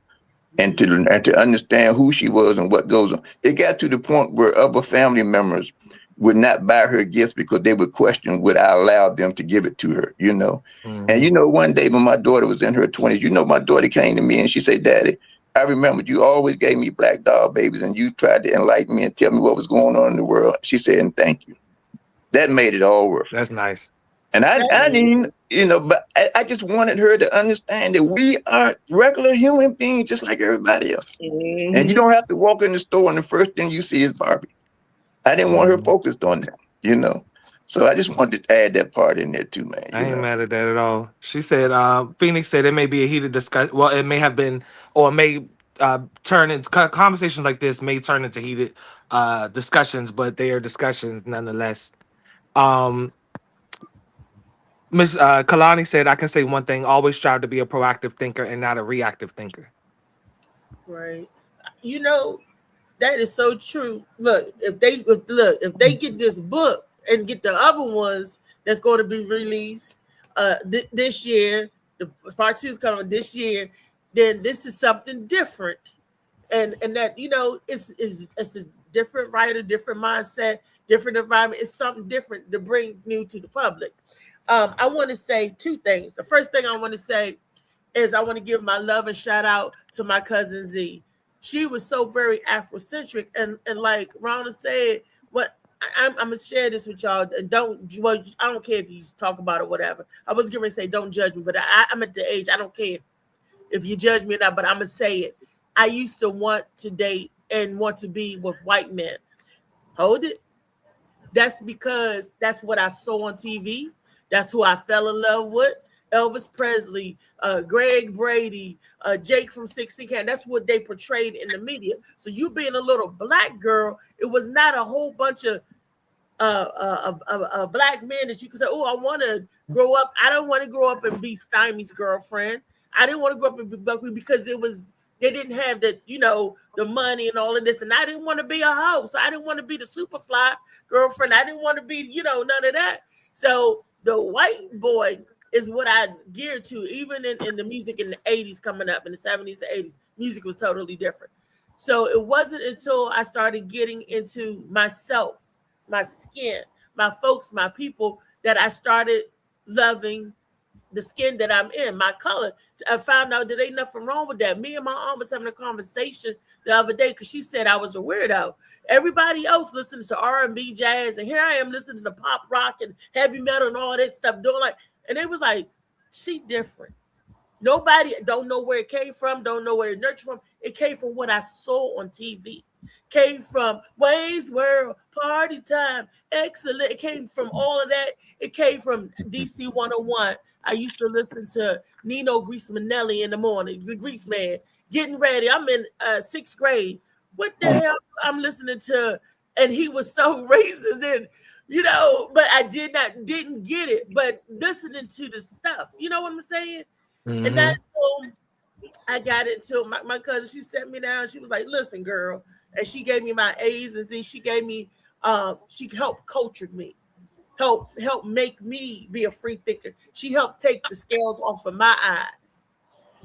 She helped me break through colorism because I used to think if you was white, you was dynamite. If you was light skinned, green eyes, was tall, skinny, light skin and green eyes. I'm like, why was that? Because I was for a long time brainwashed. I was whitewashed or whatever. So it comes, everybody comes off individual time, individual whatever, that I started seeing the beauty in my own skin. They used to say, why you like to wear blonde wigs and this? I do that because I'm characterized. I like to put on a wig to be a different character. And when I got older, I like to put on a wig because I can't use my hands like I used to. I have a head full of hair and everything. And it's not that I'm not ashamed of nothing. Not ashamed of no curl, no nothing. In my wave pad, I'm not ashamed of that. I did the weaves and stuff because it was easier for me. Because I myself didn't know how to do hair and stuff like that. My aunt has healing fingers and growing fingers, what they call it. Louisa got growing fingers. I got crippled up fingers. I got fingers that look like it's throwing up gang signs. Okay, so I cannot sit down and braid and create and do that stuff. I stay in my own lane. Give me a knife and a cutting board and in the kitchen. So I'll get in where I fit in. And hair I knew hair wasn't a thing for me, that I didn't know how to grow to keep it up and everything. So it was easier for me to get it sewed down, braided up, and all of that stuff. Okay, it was easier for me to do that. Not that I wasn't. Oh, you're not a proud, or you wearing a blonde wig, you wearing this and that, baby. I'm in character. Okay, and it didn't have nothing to do that. It had something to do with what was easier. The programming came off. The shackles came off a long time ago. I do not look at a white man and be like, oh, he's so dreamy. I look at him, I'm like, ugh. And I'm looking for the brothers. Where the brothers at? Where the bronze skin? Where's the chocolate? I seen this picture of this man. He was black as night. I ain't never seen nobody as black as he, but he was beautiful. The cheekbones, the structure, and the eyes and everything. I'm like, dang, his physique. Ain't nothing sexier than a black man on some crisp white sheets. Looking like an old spot. But hey, Reese, who was your first white crush? You said that it was Elvis Presley, and I still love John Travolta to this day because I said I was going to marry Vinnie Barbarino. For some reason, Night Fever Night. I was like, I'm gonna get that man. I'm gonna get a man just like him. He got the because she was brainwashed. And Elvis Presley was no black person nowhere, but I wanted to be in Kissing Cousins. I wanted to be in Blue Hawaii. I wanted to be like, oh, Elvis Presley. Yes, but when I heard daylights come, I'm like, oh, Harry Belafonte is fine, but he's also a light-skinned dude. But I didn't care, and I was like, oh. And then when I saw Freddie Boom Boom Washington, I'm like, oh yeah, it switched over. The switch who you thought was over. So my first white guy I had a crush on was Elvis Presley. Okay. So, and I blame my aunt for that. I don't know what line you stole from Misha, but she said you stole her line. Don't blame me because my mindset was totally different than yours. I watched these shows because that's all that was on. But trust and believe me, I never felt like I wanted to date a white person, fall in love with a white person. I knew who I was from the very beginning. I looked at my neighborhood, the people that was in my neighborhood. I didn't go by what was on that TV because I knew that TV was pretend. So I went by what was in my own neighborhood. Oh, okay, I feel you. Yep. I feel you on that. You knew who I admired. You knew who influenced me as a kid. Watching my father, watching my mother, watching my aunt, watching my grandmother, watching these people survive through hard times. That's what encouraged me. That's what influenced me. Watching what I see in my life, not watching somebody else's life on TV. Yeah, I'll give you that. I'm gonna have you talk to us from the next room. Shut up. Oh, I thought I had it down. I'm sorry. Watching my life. Watching my. I was like, I may be black, but I'm here. I'm here. That's what I'm taking it right back to. Now she need to stop. Well, what about now? Yeah, it was better now. Better now. Oh my God, I had a fight. See, I grew up knowing that what we saw on TV was not real. I grew up knowing that this is all pretend. What was real to me, what was inside my house, the life that I lived every day. That's what was real to me. Phoenix says, I'm a weirdo. Y'all kids now, y'all take somebody else's life and want to live it. No, how you going to try to live somebody else's life? All you can do is live your own. Okay. Phoenix says, I'm a weirdo too, and I love it. My children are weirdos. She put it in the quotation marks because she's using the word that you use. She said, and I love it. My goal is to cultivate my children to always go against the grain, to walk the unbeaten path, to create new ways for others. That's solid, Phoenix. That's solid. That's why I feel like these type of conversations matter. Never allow the crowd to lead because they'll lead you to death and destruction. Mm-hmm. She said black man or white sheets. Yes. Thank you, Kenny, for that reaction on the morning page. I don't know if my shit will work. That's true. That is so very true. So I know, look, Ronnie, I like the Mac, and I got Uptown Saturday Night, and Let's Do It Again. I watch my VHS, and I keep that, and I made my son watch it, and because I don't know, I just felt like it was a rite of passage, and there was some good movies, and if I ever catch you in Zenobia's. Roddy know that. That's y'all gotta watch Uptown Saturday Night, and Let's Do It Again. Boosie Farnsworth, okay? Y'all gotta, Geechee Dan. Wait a minute, hold up. I also fell in love with Calvin Lockhart. Y'all know who that is? Yeah. Yes, Reese. Cotton Comes to Harlem. But the younger people don't know what it is. 222. Calvin Lockhart. Never have so many, so few. Have so few, so many. I know when you're ready, I do have that second video up for you. Yes, when you sir. are ready. Yes, baby.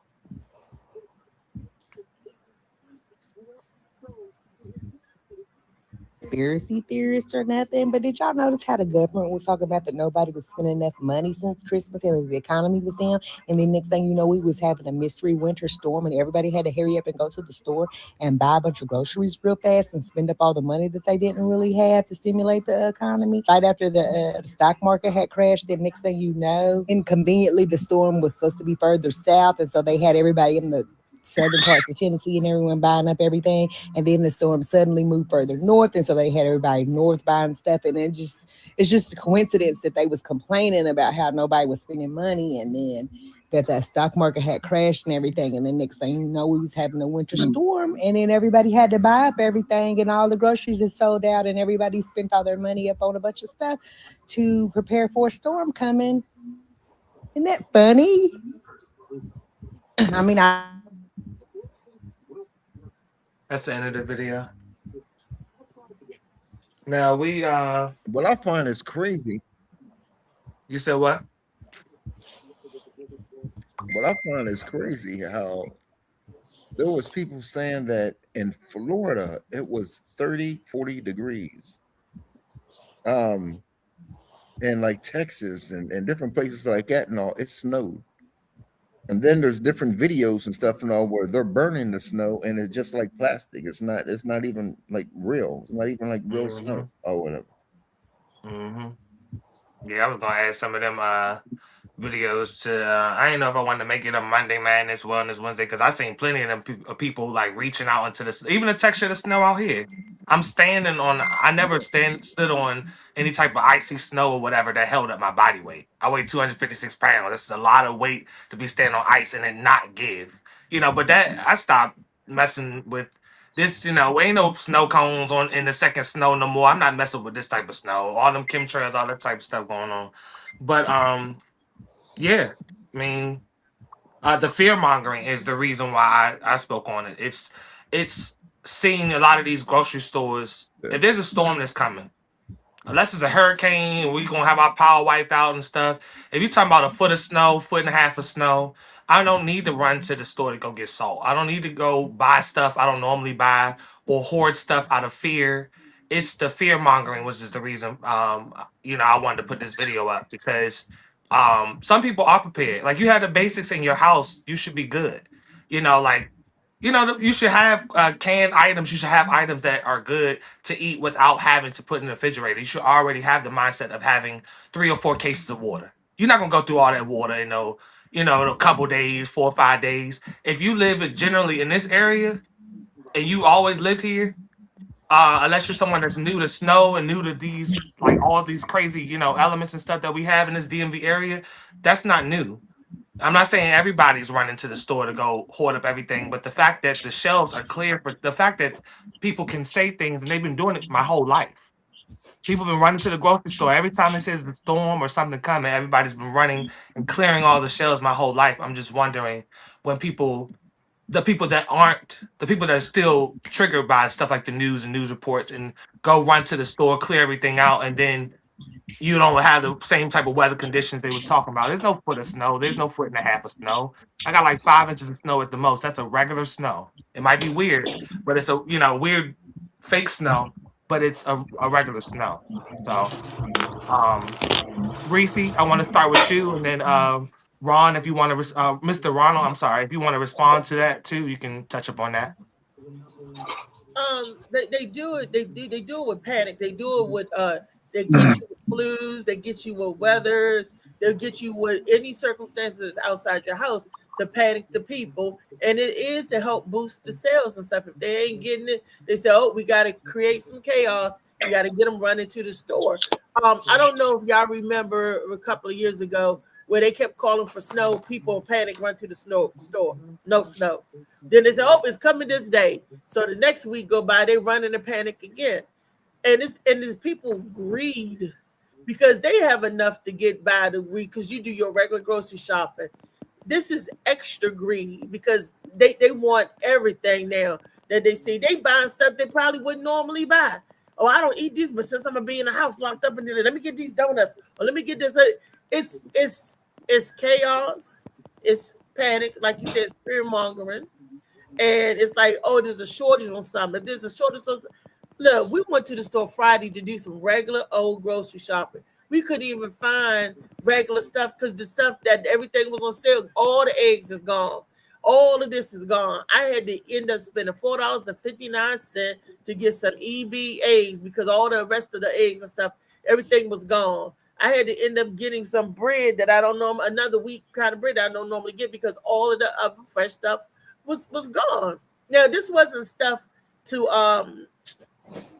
what can I say? This was just like regular stuff we was getting to look for. We couldn't see that because all the regular stuff was gone. It's like you said, they panicked.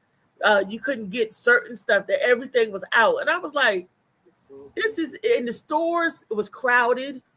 People were, it was just like, I'm like, they get rude when people get panicked and scary and stuff, they get rude. It's like they turn into something else. It's just ridiculous. Ridiculous. Yeah, but you saying you're talking about panicking. Trey and all is talking about setting up. Like this is all a setup or whatever like that. No, That's what because I'm of saying, David. Oh, okay. That's why you panic. It's panic because somebody told you something. That's you panicking because the newsman said, "Oh, we gonna get this," and then you run out panic like the toilet paper shortage, 2020. Like everybody panic, everybody, oh, this is coming, this coming, that comes. Something's always coming. Y'all know that something always coming, and you go panic and you go run and this. But if you have a regular stockpile of things, your everything, you're not going to be caught out there with your pants down. You're not going because you already got your stuff. It's on a regular basis. Trey and Molly know what do I keep regular in my house? Toilet paper, paper towels, this, the regular stuff. So guess what? Right. Everybody looks at toilet paper. I got stuff to wipe my butt with. I got soap to wash my body with. I got stuff because if you keep your stockpile on a regular, you ain't got to worry about panic or stuff because the normal household could got food for at least a week. Now, the only thing you do got to go out and get is your fresh stuff, like your fresh vegetables and stuff that don't keep long. But everything else, it ain't. Why is everything else off the shelf? I'm like, geez, the store was like ran through. Parking lot was full, looked like a car lot. Yep. And I'm like, you can't eat. Yep. And because everybody's thinking the same thing.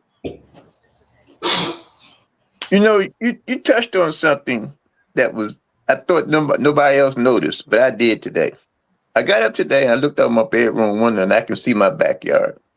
And the first thing I seen was I have a big dog, a very large dog. And the very first thing I saw was his poop sitting on top of the ground, the snow or whatever it is. But yet there were no steps leading up to the poop. And I said, that's interesting. How in the world did he poop and didn't leave no steps nowhere? So I went and asked my wife, I say, how did he poop? And there's no dog prints nowhere. She said, because it's hard enough for him to walk on. And then you just said it. What was that? What kind of snow is that you can walk on top of and don't leave steps, No. And the first thing I thought would sound like something was manufactured more than something that God gave us out of the sky. You know what I mean? And that was kind of weird. On the second part about the hoarding and the going to the store and stuff, I've been fortunate enough that I own an RV. And when you have an RV, you only can travel with so many essentials. So what you carry with you is what you think you may need. A few cans of food, lights, candles, flashlights, things like that they actually put in the trunk of your car. But RV is like a mini home, so you can carry a few more things with you, So basically, I kind of keep those things in the house. I got 2 trunks that's full of emergency supplies for if we have to boogie, we got a change of winter clothes and things like that. We got food that don't perish easily. We got water, we got hand warmers and all that kind of stuff. All that other stuff, kind of like y'all, I don't need to be in the grocery store with a cart fighting 53,000 people to get something that, first of all, we don't live, I don't know where y'all live, but I don't live in Alaska in 35 degree below zero at night and all that kind of nonsense, Whatever storm is coming, it's moving. It's not going to just come and stop and just drop everything and just stay here forever and ever and ever. So basically, in my mind, if it gets worse than this, then yeah, it's going to be a problem. But in my mind, you're talking 48 to 72 hours max. And then you're back out there and it's back to normal again. You know what I mean? So how much food can I eat in 48 to 72 hours? How many times am I going to the bathroom? I need to wipe myself for 48 to 72 hours. It's just weird, man. So I think it's overreaction. And I think it's overreaction to stem the economy because one of the things that I've heard people say a lot about since I've been on this morning, since I've tuned in this morning, and one thing I have not heard is this subliminal messaging. And I don't know how many of you guys are aware of this, but TVs, radios, commercials, I've heard you speak about all these things, but I've never heard nobody say anything about subliminal messaging. And it's very important. Very important. What we're talking about when we say programming. Say it again. When you hear us mention the word programming, yes, that's what we're talking about. Okay. Subliminal messages. Okay. 'cause it's programming, Yeah. who was that said about the commercial? I think it was Molly. Saying you Mm-hmm. see a commercial, and next thing you know, oh, I want this, I want that. That's subliminal messaging, and that's what when he Yes. say programming, that's what he's Yeah. talking about. Yes, Okay. sir. Okay. So yeah, that's where we are, and that's the society that we live in. And what's really scary, y'all, and I'll say this in close, what's really scary, be having a conversation in your house and say, I need to put some air in my tire. Every thing that you touch in your house from that point on will start directing you to how to put air in your tire. That is scary, man. Everything is listening to you. The Everything is TV, listening the to you. phone. Yeah. Oh my gosh. It's so scary. And we just getting to the tip of this thing. We haven't gotten into it for real yet. Life is getting scary, y'all. I know it is for me. So pay attention.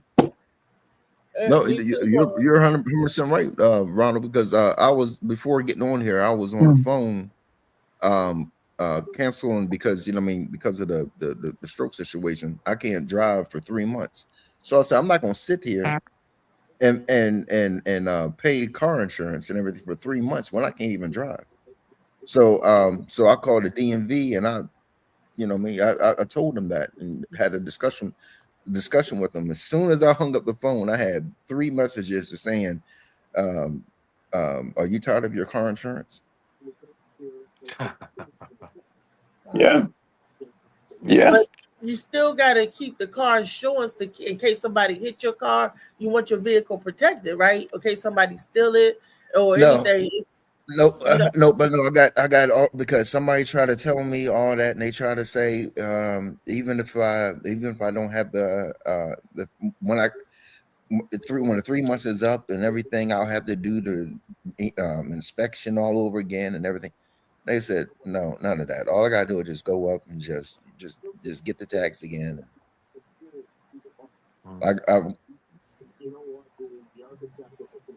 I seen Phoenix say that the stores were open yesterday. It's all about money.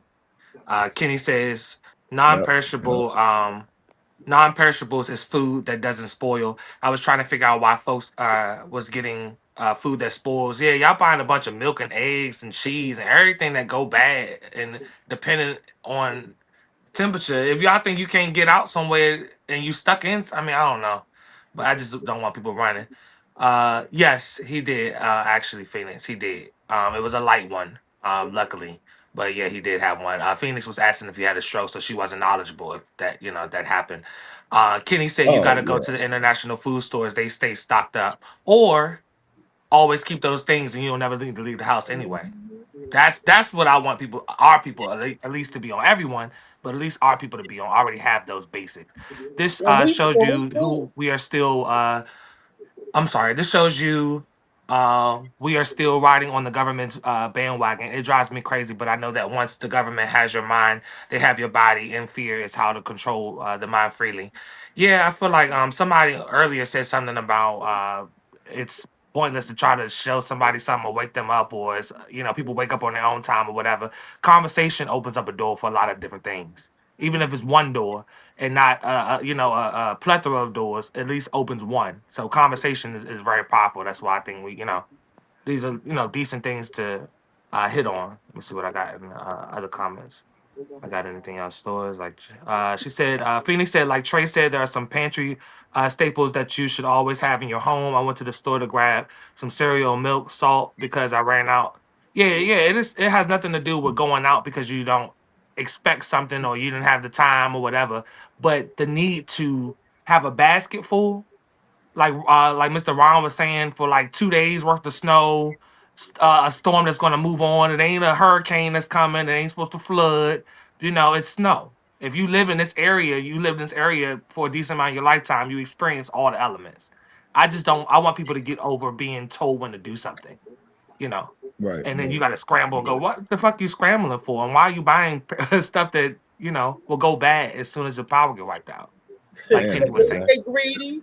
Because you see somebody with 5 carts of eggs, do you really need them many eggs?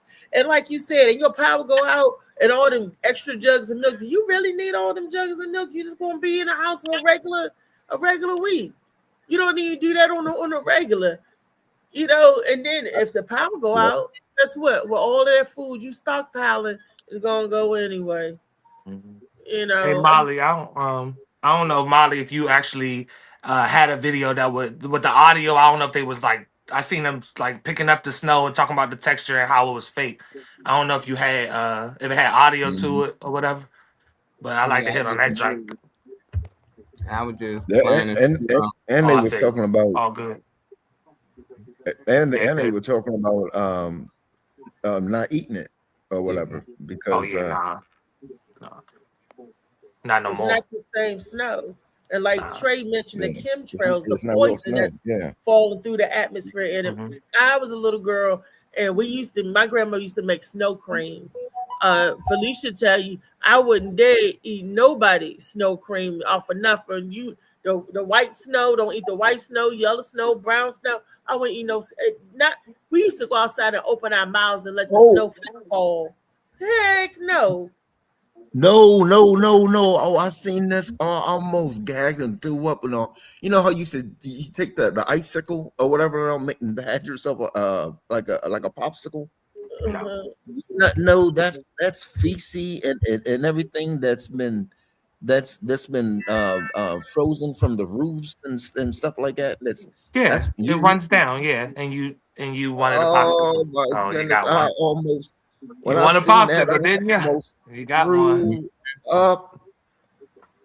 Oh, Yeah. we collected snow, not the very first, but the second, whatever my grandma whatever they used to call seconds. No, we did the snow. The icicles was too cold, and we didn't mess with Oh those. But shit. that's My nasty. hands used to hurt like shit going in as a kid. I ain't care about that. You ain't want no gloves. You was trying to throw snowballs and pick up stuff. You wasn't trying. But like Ron was saying, with the texture being weird, at my weight, for me to be halfway down to 300 pounds and can stand on some ice that's holding my body weight up, that's not what I was born and raised That's not. around. So something is changing with the weather. I know Molly, I wanted him to play the one that they was talking about how everybody's I see different clips of people observing um how the texture and just the elements, the snow, how weather is happening, all this has changed. But I think they were reflecting just on the snow. And how they setting up stuff in the atmosphere, and that's so very different because they Passed out. steady setting stuff up. So what goes up must come down. And I know the machines and stuff gotta if a regular plane leave a chemtrail, what kind of chemtrail would a rocket leave as it try to go up into the atmosphere? What kind of stuff is that? You know, and it comes right through the clouds, right down to us. Yeah, different heavy metals and stuff like that. The video is up. You can go ahead and play that, Jay Molly. Oh, y'all, look at this.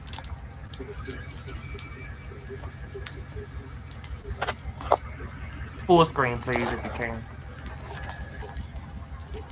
That is not snow. It don't That's even what it feel like plastic. Look at that. That is not snow.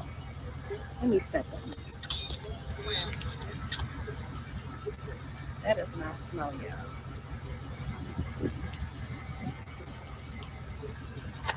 This snow do not look like snow, y'all. Look at this.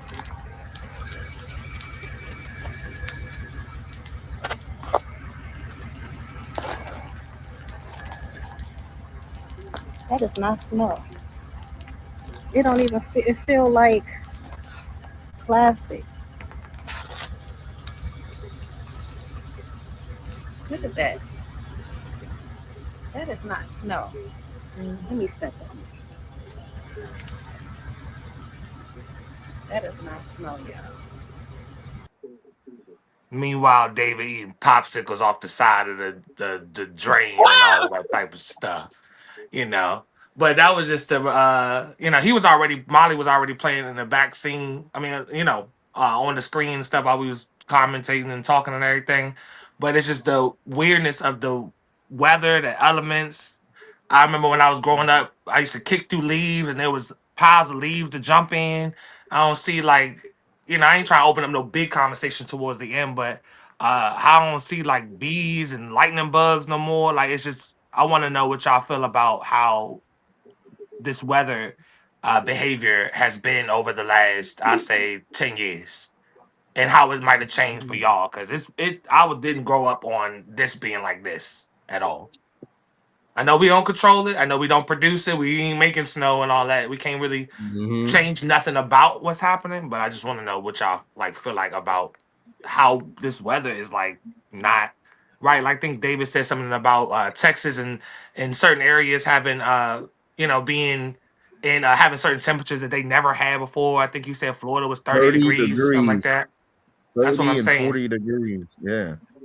Well, shit. Let me start off with you, David, because you're the one that was kind of talking about it with me anyway.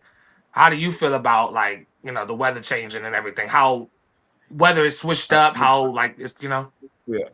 I think it's proven that they figure out how to control the weather. That's my opinion. I know a lot of religious people was going to say it's the creator and different things like that, but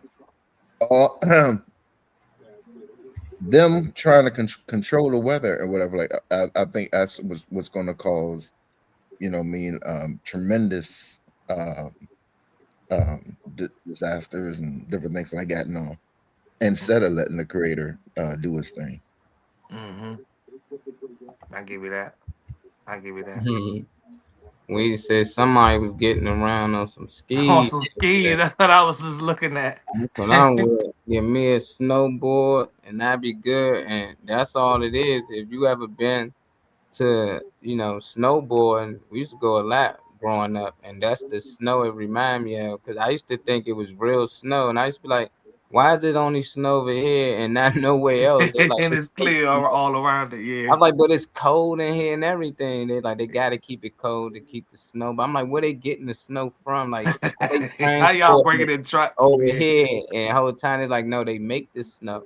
But I was just like, man, that's amazing. But now I think they found a way to get it everywhere. Like, to somehow get it in the sky and I think it's cloud seeding for real, but I think Yeah, I they feel you. figured it out. We got a lot of smart people in this world and Mhm. they study, a lot of things, and all they try to do is duplicate what nature already doing. So you see that we can grow apples and stuff naturally, but they found a way to grow it that they don't even give you a seed, and they found a way to grow it in labs. So you see that they can copy nature, but when it comes to the weather, even when I showed people that they produce clouds, I showed them the machine, and they was talking about it. They had it on national television, and people just ignore it because it don't seem real to them. It don't fit their programming, but they letting us know that they can control the weather. They can actually change, and it's people that went back in history you can look up that actually figured these things out by sticking this metal rod all the way in the sky because they was losing crops and they couldn't get it to stop raining. He came over there and it stopped raining ASAP, and they was able to save their crops. Somehow he mysteriously died, and his technology, like they always say, it disappeared with him. Nah, they still had this technology, and now that it's like 50 years later, I can't imagine what they can do with this technology now. I just tell people be careful out there. Don't go out there playing in the snow like we did as a kid, because I think that was God. That was actually nature snow when we was growing up. But this snow right here, it looked like foam. When I went out there, now there's ice on top of it. It's just not even right.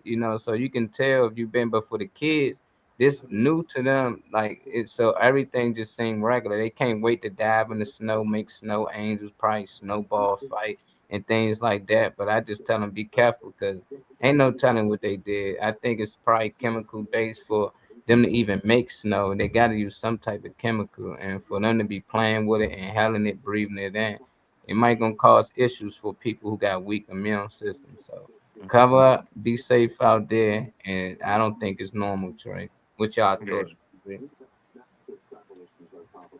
Ron, since Ron been he's seen a lot of winners. What do you think? Is that a nice way of saying? Come on. No, I'm just with his comparison. All right, Reed. I know one thing. I'm glad I have seen a lot of winners. It beats the alternative. That's right. That's what I'm saying. He just been around, he, you know, because he can remember how it was, just like I can, versus then and now. Even Trey and Molly versus then and now. But then what about the kids that's just coming up, the 10-year-old now? This is all that they're going to remember. They don't even going to remember when snow used to be real snow. They was on the news and they couldn't even make a snowball with the. When have you ever known the snow to fall and you can't even? The lady said it don't even do this. She was just, you know, like you said, like that fake snow that be on the slopes and stuff.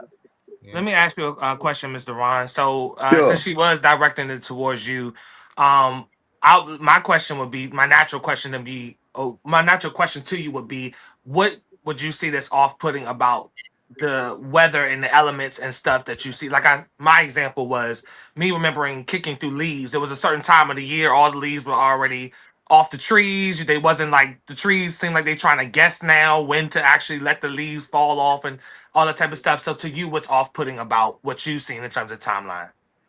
Okay. 1996, blizzard of 1996.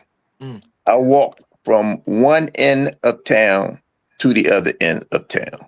Me and a friend of mine, we walked through the blizzard. It was snow. It was wind. It was cold. But if you could lift your feet and move it, you was okay. What I see now is this stuff forming into some sort of solid state that you can't walk in, you have to walk on. I've never heard of that before in my life. One of the things that I need to get more educated about, I've heard it for the last couple of years, and I just kind of never really paid attention to it, but I really need to get more educated about it, is climate control. I have no idea what people are talking about when they start talking about climate control. But what I do know is this don't seem right. This just don't feel right. It's like when you go into something and you're not sure about it, or you don't understand the meaning of it, but just intuitively inside of you, you know it just doesn't feel right. And I know that this storm that we are experiencing right now, and this weather and this snow accumulations, and the areas that it's accumulating in, it just doesn't feel right. I don't know if a truth will come out of it or not that I'll see, but there's something going on. Or as they used to say, there's something in the air. And, and let me say this before too. If you call me Mr. Ron one more time. Well, that's by default, because you'll never hear me call nobody I know. You'll never hear me say Althea. You'll never hear me call my aunt Kimberly. You'll never hear me say Shannon. Or so that's a natural thing. And anybody who gives me the avenue to say you can call me whatever, that's when I do it. But if I don't have an association, I seen you at the show. I was there at the show, so you know, but I didn't make the acquaintance. So I start off with that, and then I let the person set the tone. I got you. But if I'm like, baby. If I can make a recommendation though to anybody who does care about this type of stuff, because people can say, "Oh, it don't affect me" or whatever. That's fine. All right, whatever.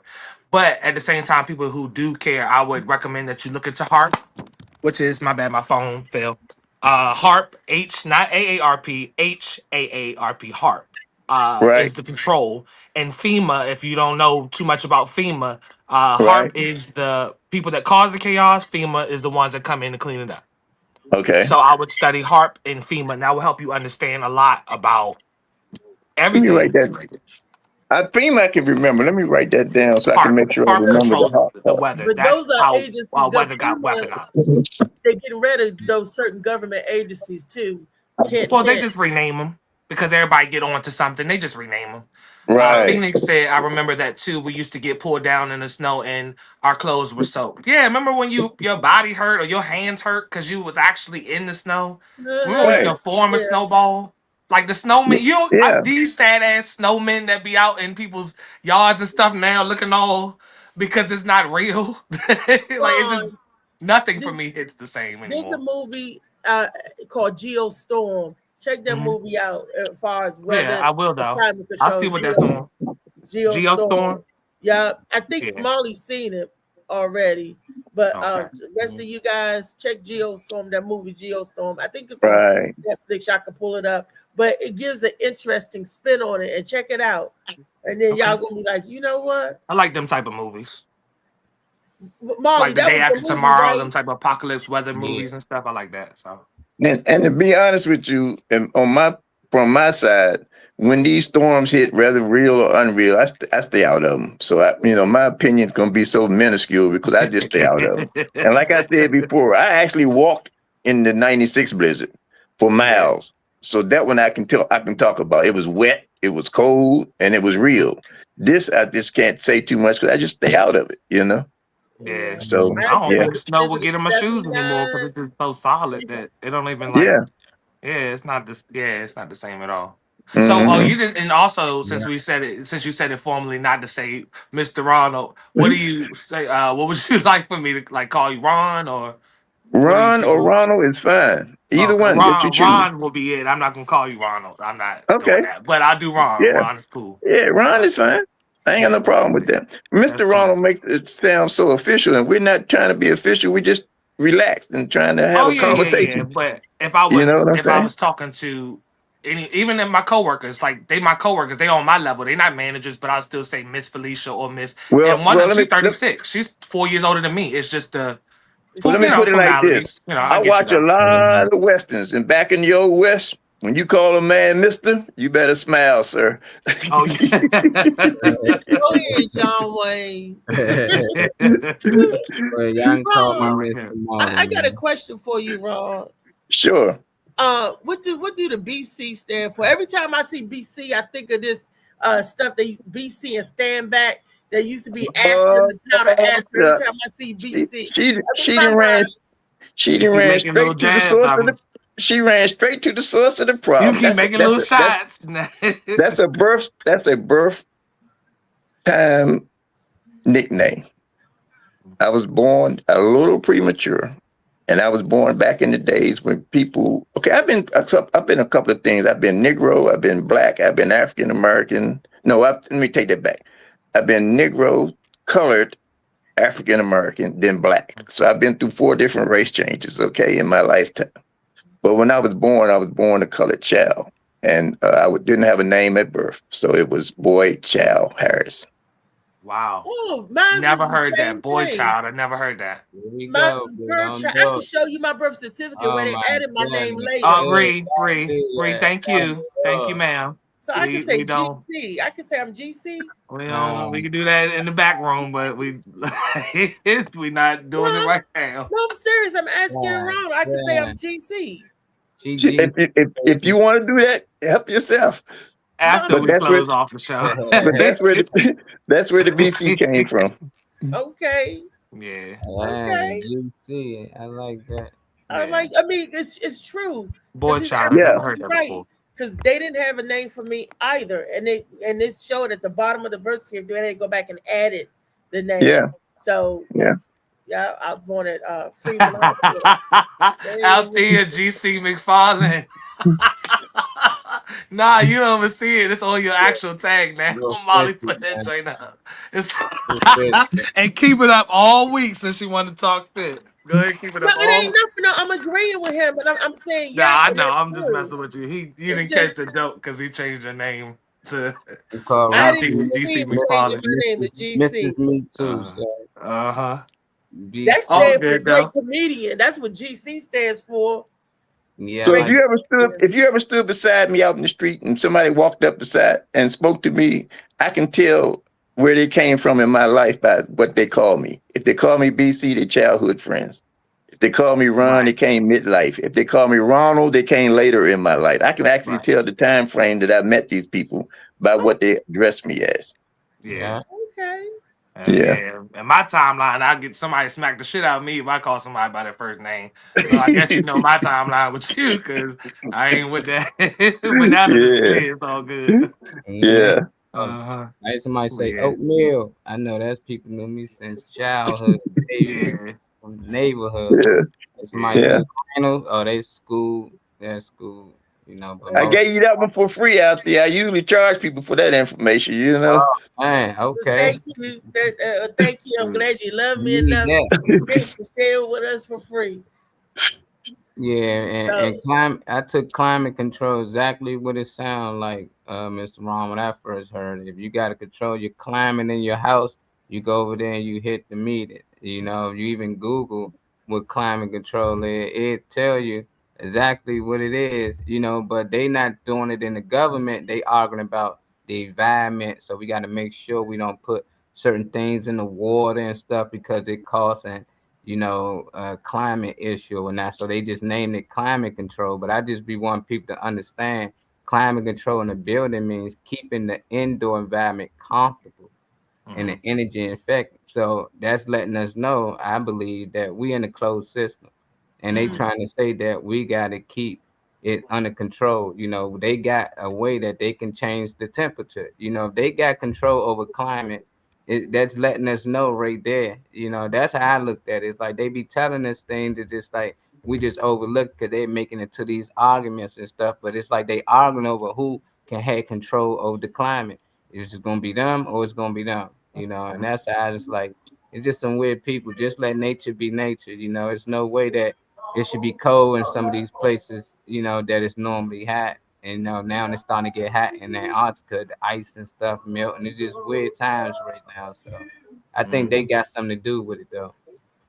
Yeah, I feel like everything that they're doing, same with the medical system and people that deal with any type of medical issues, how they give you things that cure your symptoms or make you feel like you are you can deal with it. You don't feel it right now. You ain't aching. You ain't whatever it is.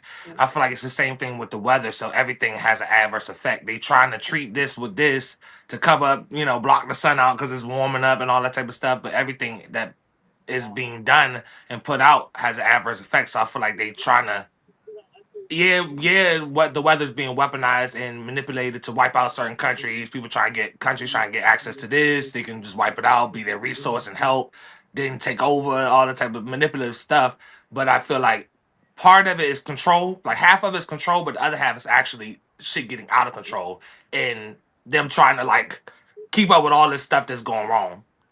Like Al Gore was the first one, Vice President Al Gore back in the day, and they laughed at that man, thought that man was crazy, even made a joke about him as a character on South Park about the man bear. And he first talked about global warming years ago. I mean, every day always talked about it. And somehow they stopped talking about it, and you just sort of changes. You just see it changes and the result from it and everything. But they used to talk about it. Nobody wanted to hear it. They were like, oh, I'll go somewhere and sit down. And they made him. Where is he at now? Where you at, our Vice President Al Gore? So it was just nobody paid attention to it. Global climate changing and all of that stuff. Nobody paid attention to it when he first said something about it. I don't know. Was our government going into space then and messing with stuff then, and he knew about it, trying to drop links or hits, or he just knew? I don't know. I feel you. Yeah. But this was a great Monday Madness. I want to thank you guys, and I also want to say rest in peace to the lady who invented the GPS. The black lady just passed a couple of days ago. The lady, I can't think of her name. Y'all look. Oh gosh, where my CMOS? I know Tall Tale Thursday. That would be a great day to bring someone up like that. That's with some importance, you know. Peace to her. All right, so let me see. I got the first flyer up, everybody. This is let's see, performer Y1 that will be performing at Friday Night Laughs. Friday Night Laughs will be on February the 20th, which is my birthday. Not to keep throwing myself out there because it is about David and what he got going on, but at the same time, February 20th is the event day. It's going to be at 249 Virginia Avenue. Like I say all the time, I love that venue space. I love that David is continuing to rock with it. There's a few people that will be in attendance. We have David Funny Man Green, the man himself, not the one that's right above Molly. I don't know if he's sleeping. Oh, he's not sleeping. Okay, he's with us. But it's that guy right there that will be the main man behind the scenes when it comes to this event. We also have a few people in attendance. Shout out to Tay Boogie for stepping in the comments a couple days ago. We have Kirby Wilkins, and we have Hilarious Omar. Music and by a performer named Jessica Schultz, as well as DJ Blaze that's back on the ones and twos for this event. and for David in support of him. This is a BYOB event. So, if you can, try to get your tickets ahead of time so that you can save that $5 and go towards something that you want to bring into the venue. But it is $25 at the door, and it's $20 for the early bird special. So if you grab it, you can save that $5. Yeah. And we're gonna. My sister's the crab queen. She's coming. She's gonna be selling. Seafood. Okay. Seafood. Yeah, there will be food on. Yeah, there will be food on the premises. Okay. You can bring your own drinks, but you ain't got to worry about where your food coming from. So you got the lady of the house that'll be, providing food and stuff for everybody. Most black people, if they can eat it, they're gonna eat some type of seafood or something. So I know she got a nice little variety there for y'all. So that'll be nice to have some food and drinks and stuff while you enjoy the performance. Right. Yep. This is a Valentine's dinner and comedy night. It's 2 shows. It's going to be 2 different times from 5 to 7, from 9 to 11. There is a special Valentine's Day dinner available. It says food and beverages are sold separately. This event itself is going to be headlined by Beverly Miss Chocolate White, one of the best female comedians of the year. Loved her energy. Funny as I don't know what, along with Ron as well. This event will be featuring our very own Althea McFarland, DMV's favorite, hosted by Philip Page, who is also the sponsor of this entity. So Let's Get Ready to Funny Productions will be sponsoring and running this event. For information, you can scan the QR code in the corner. It's tickets for $25, or they have a special where 2 couples can get in for $40 and save that little bit of that money. This event is going to be at 3987 Richmond Highway in Stafford, Virginia, 22554. Reservations and info, you can reach out to 540-621-8017 or QuanticoGardens@gmail.com.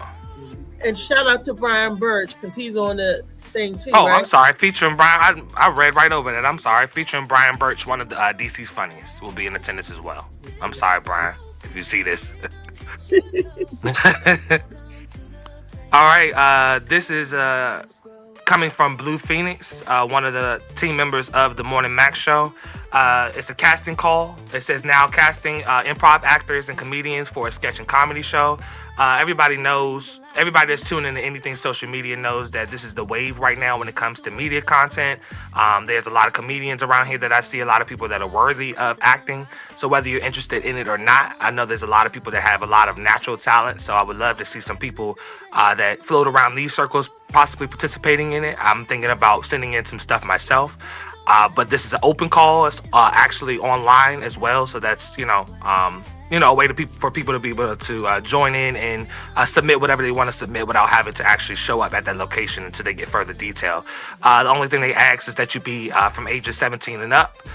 They're looking for improv actors and comedians. And they also looking for other things, so you can reach out to Blue Phoenix herself. Next time she's on here, I'll get her to pass whatever information she wants to send. But redvisioncinema@gmail is how you can inquire or send in whatever information. You can chat with their staff members and they'll help you out. It's Skit Happens is the name of the entity itself. But if you need further information, you can reach out to Blue Phoenix or Louisa Harrell in the comment section. You can get her information from anybody on here, either one of us. We're all connected to her. So the deadline is open. It's continuous until the spots are filled. Like I said, reach out to one of us or the email for further information. Yeah. Okay, we only got those 2 today. All right. Look, that's enough. Y'all come out here on Valentine's Day. That's in 2 weeks. Is it 2 Saturdays?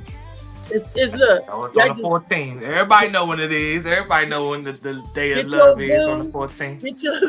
I was scared to answer my phone. I had somebody call me over this weekend to try to get snowed in with me. I was like, I ain't answer my phone. I wanted to be alone. So Blue for Valentine's Day. Monday Madness was a hit. I want to thank you all so much for tuning in, and I want to thank the panel for rocking with us. Thank you, Ronnie. Thank you, David. Thank you, Miss Felicia. Thank you, Trey. Thank you, Molly. Thank you, me. And to my audience, thank you, Wheezy. Thank you, AQ. Thank you. I can't see the rest of the people. Y'all help me to thank the people, y'all. To Misha Murray, the sponsor of our show. I love any time that you step in here. AQ stepped in here today. I know I think Kyle in here. We have Kenny here that stepped in as well. Let's see if we got anybody else. Those are people that mostly rock with us. Thank you for the comments. Thank you for staying engaged. Even when Kyle does have to leave and get off of here, people like him that stay as long as they can. You're not obligated to stay the whole time, but when you do and you comment, oh, Miss Kalani as well. I'm sorry, I missed that one. I had to leave out, so it didn't show all of them. But hopefully I got everybody. If you see someone else, David, let us know. You got any upcoming events or anything you want to shout out, Mr. Ron, before we get out of here? No. I think I got something coming up Saturday with Phil, but that's about it for this week for me. Okay. Phil's having a live comedy show online this Saturday. I'll be there. Well, I appreciate it anytime you in here because I love the wisdom. I love the great takes. It seems like everything that you speak on has been well thought out. It's always a solid response, very logical response. So I appreciate the variety. I love when different energies on here. After seeing you perform, that was already enough for me. So I already said I'm gonna be in the midst of these events and stuff now anyway. But at the same time, like I really enjoyed your performance. I don't think I said that, but I enjoyed your set. It was natural. It was real. It was you. Same with Ree. Ree, I'll give you, your stars and everything too. But yes, I love that type of energy on here. I love the variety. Thank you. Of course. Thank you. Of course. I'll be on the same show, Ron. I'm sending Molly a flyer tomorrow. Okay. Are you on the same show this Saturday? 29th? Yeah. Is it Saturday? Okay. Yeah. Happy birthday shout out to Brandon, 26. Knucklehead, knuckle up, get ready to take the world on.